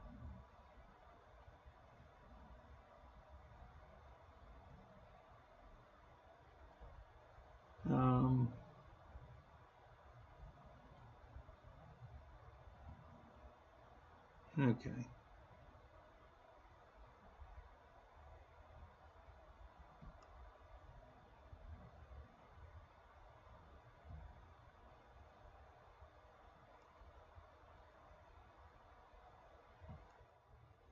So I picked this particular one lately because I liked the television here off to the side because I can run a video. It's not a real TV. It's a green screen TV, but I have another window in the window of the green screen, so I can change that image. I can put a video up. I can put your video there, so now I can have the TV on in the background, running one of my videos, whatever. So yeah, so and that's why I picked this particular background, is because of the location. I had another den with a TV in it, but the TV was centered, and if I'm sitting, see, I'm not really sitting in the center of the table. I'm sitting over to the side a little bit, and that gives me that shows the TV more. So now I can have something running in the background. And let me switch it and I'll demonstrate that here. I can actually put your video.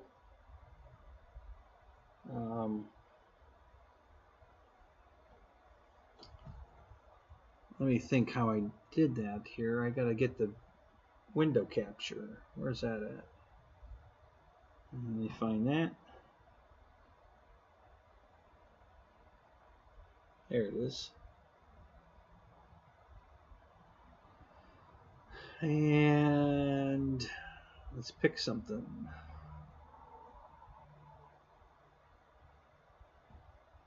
Okay.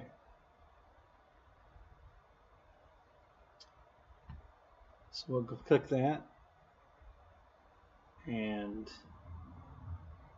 kind of move it up. Takes a little bit of setup. It's not too bad.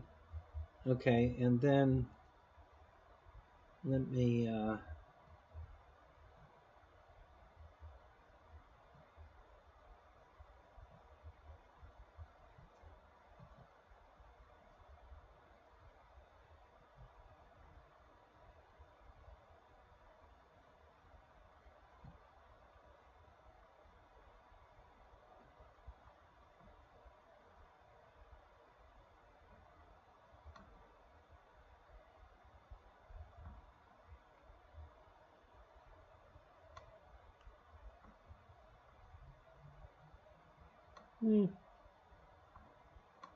That's probably close enough. All right, so let me go back to your video and go full screen.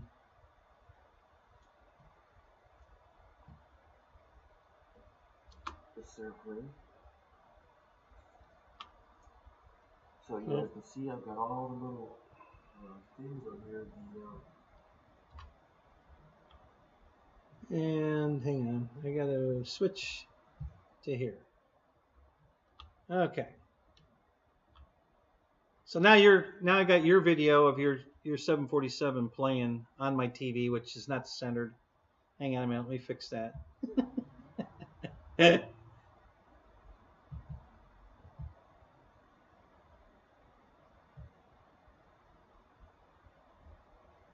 Let me just move this corner up maybe, and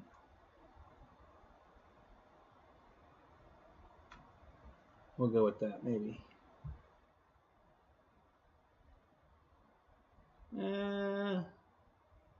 Yeah, almost. Yeah.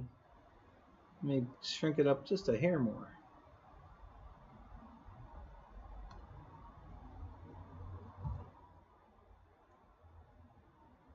Yeah, well, that's close. Hang on one more second. Let me adjust it one more time here. Let's see what that looks like. Yeah, close enough. Anyway, so now I got your video in the background, so it looks like I have a real TV, you know, and it's all fake. Yeah, it's your old video of your 747, and you were showing how you were using foam plates inside it, and yeah. So yeah, it's a pretty elaborate green screen I got going on here because I got a screen in a screen. This is all fake. There's nothing going on here, but it looks pretty cool. So, thank you, Roy. I really like it too. I'm really happy with it. I've had a lot of fun with this. I got to admit that this has been a lot of fun to play with. You know, it's just being able to manipulate it the way I've been doing.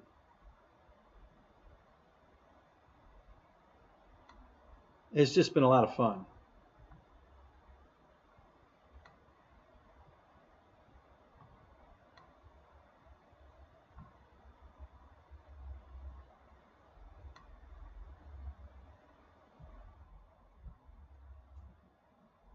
Yeah, it's still not quite right.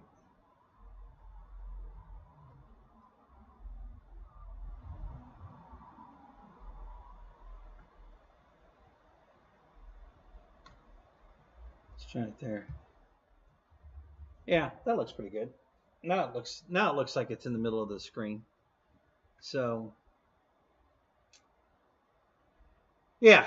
So anyway, that's my green screen fun, and it's better looking than the back of my tent. So I think it adds to the, you know, when I'm showing off like the plane. I don't know if you've been watching my repair video. This is the wing I'm working on, but you know, with this going on here live, with that in the background, it's kind of cool.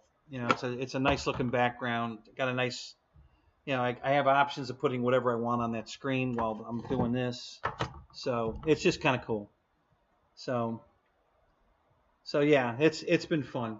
I've been really enjoying it. I'm still learning the green screen. I'm not perfect at it yet, but I'm getting pretty good at it.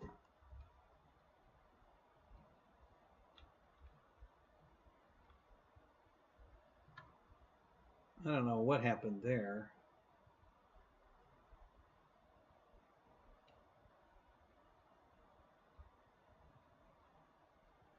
So yeah, now I've got a oh, your video ended, so it went to World War II. Hang on a minute, let me go back to that. We'll leave that up for a minute. I can't leave it up there too long. I'll get tagged for copyright bullshit. But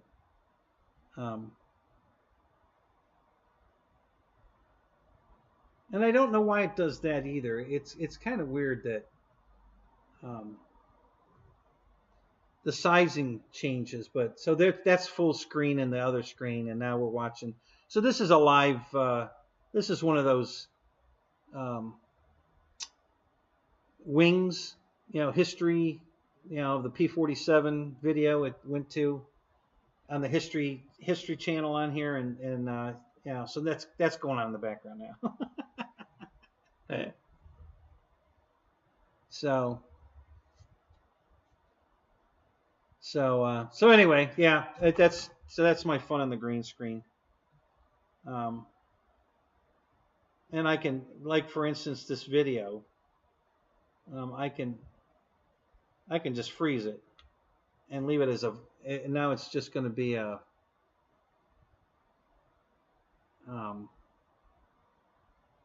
It should freeze here in a second. Yeah, it's running a little behind. So a bunch of airplanes are going to fly by, and then we're going to get a cockpit view, and it should freeze on the cockpit view there, right here. Yeah. So now it's just a picture. I can just leave the picture up. So I can get into a video and stop it anywhere I want and leave that up as a video, as a picture.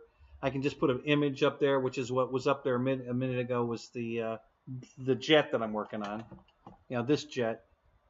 I had that on the TV screen in the background. So.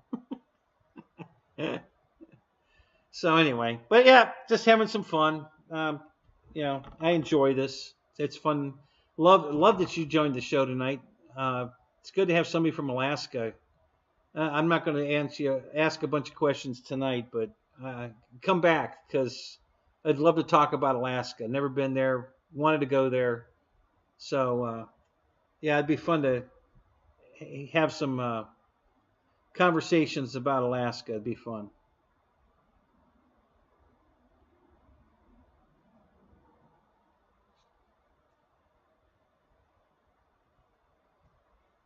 Yeah, we cover everything on this show. These are my pals. Known these guys for years. And some of them I've never met in person yet, but I'm sure I will. And then others I have. And but we're building quite a community here of friends, and it's great. We care about each other. We take care of each other as much as we can. Whatever we can do. Roy's a concrete guy. And when I had concrete questions about my garage before he was a guy that I could go to, and yeah, we call it the shit show. So I had questions that Roy could help me with when I was pouring concrete, and so it's a great community. We have a lot of fun, and we help each other out, and it's pretty cool.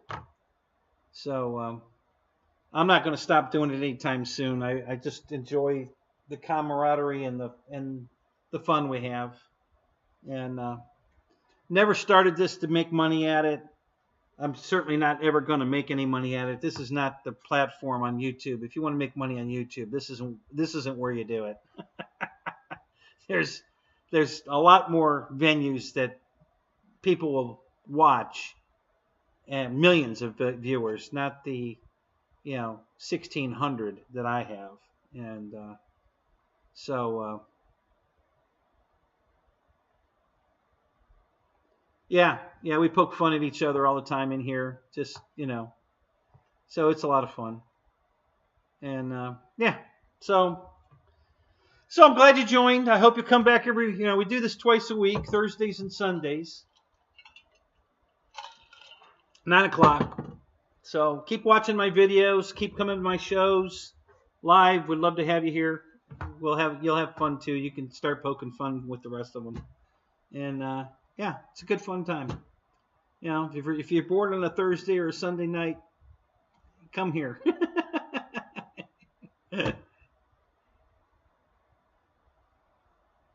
Yeah, I'd have to shake my booty a little more. No, I have to get somebody else to come shake a booty.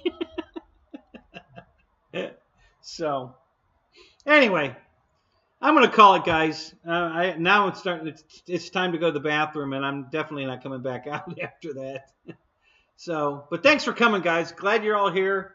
Yeah, Roderick, welcome. Glad you're here. Keep coming back. Enjoyed having you here tonight, and you'll have even more fun now that you're a part of it. So, And then the rest of these goofballs are just a whole lot of fun. So, all right. So I'm going to call it a night, guys.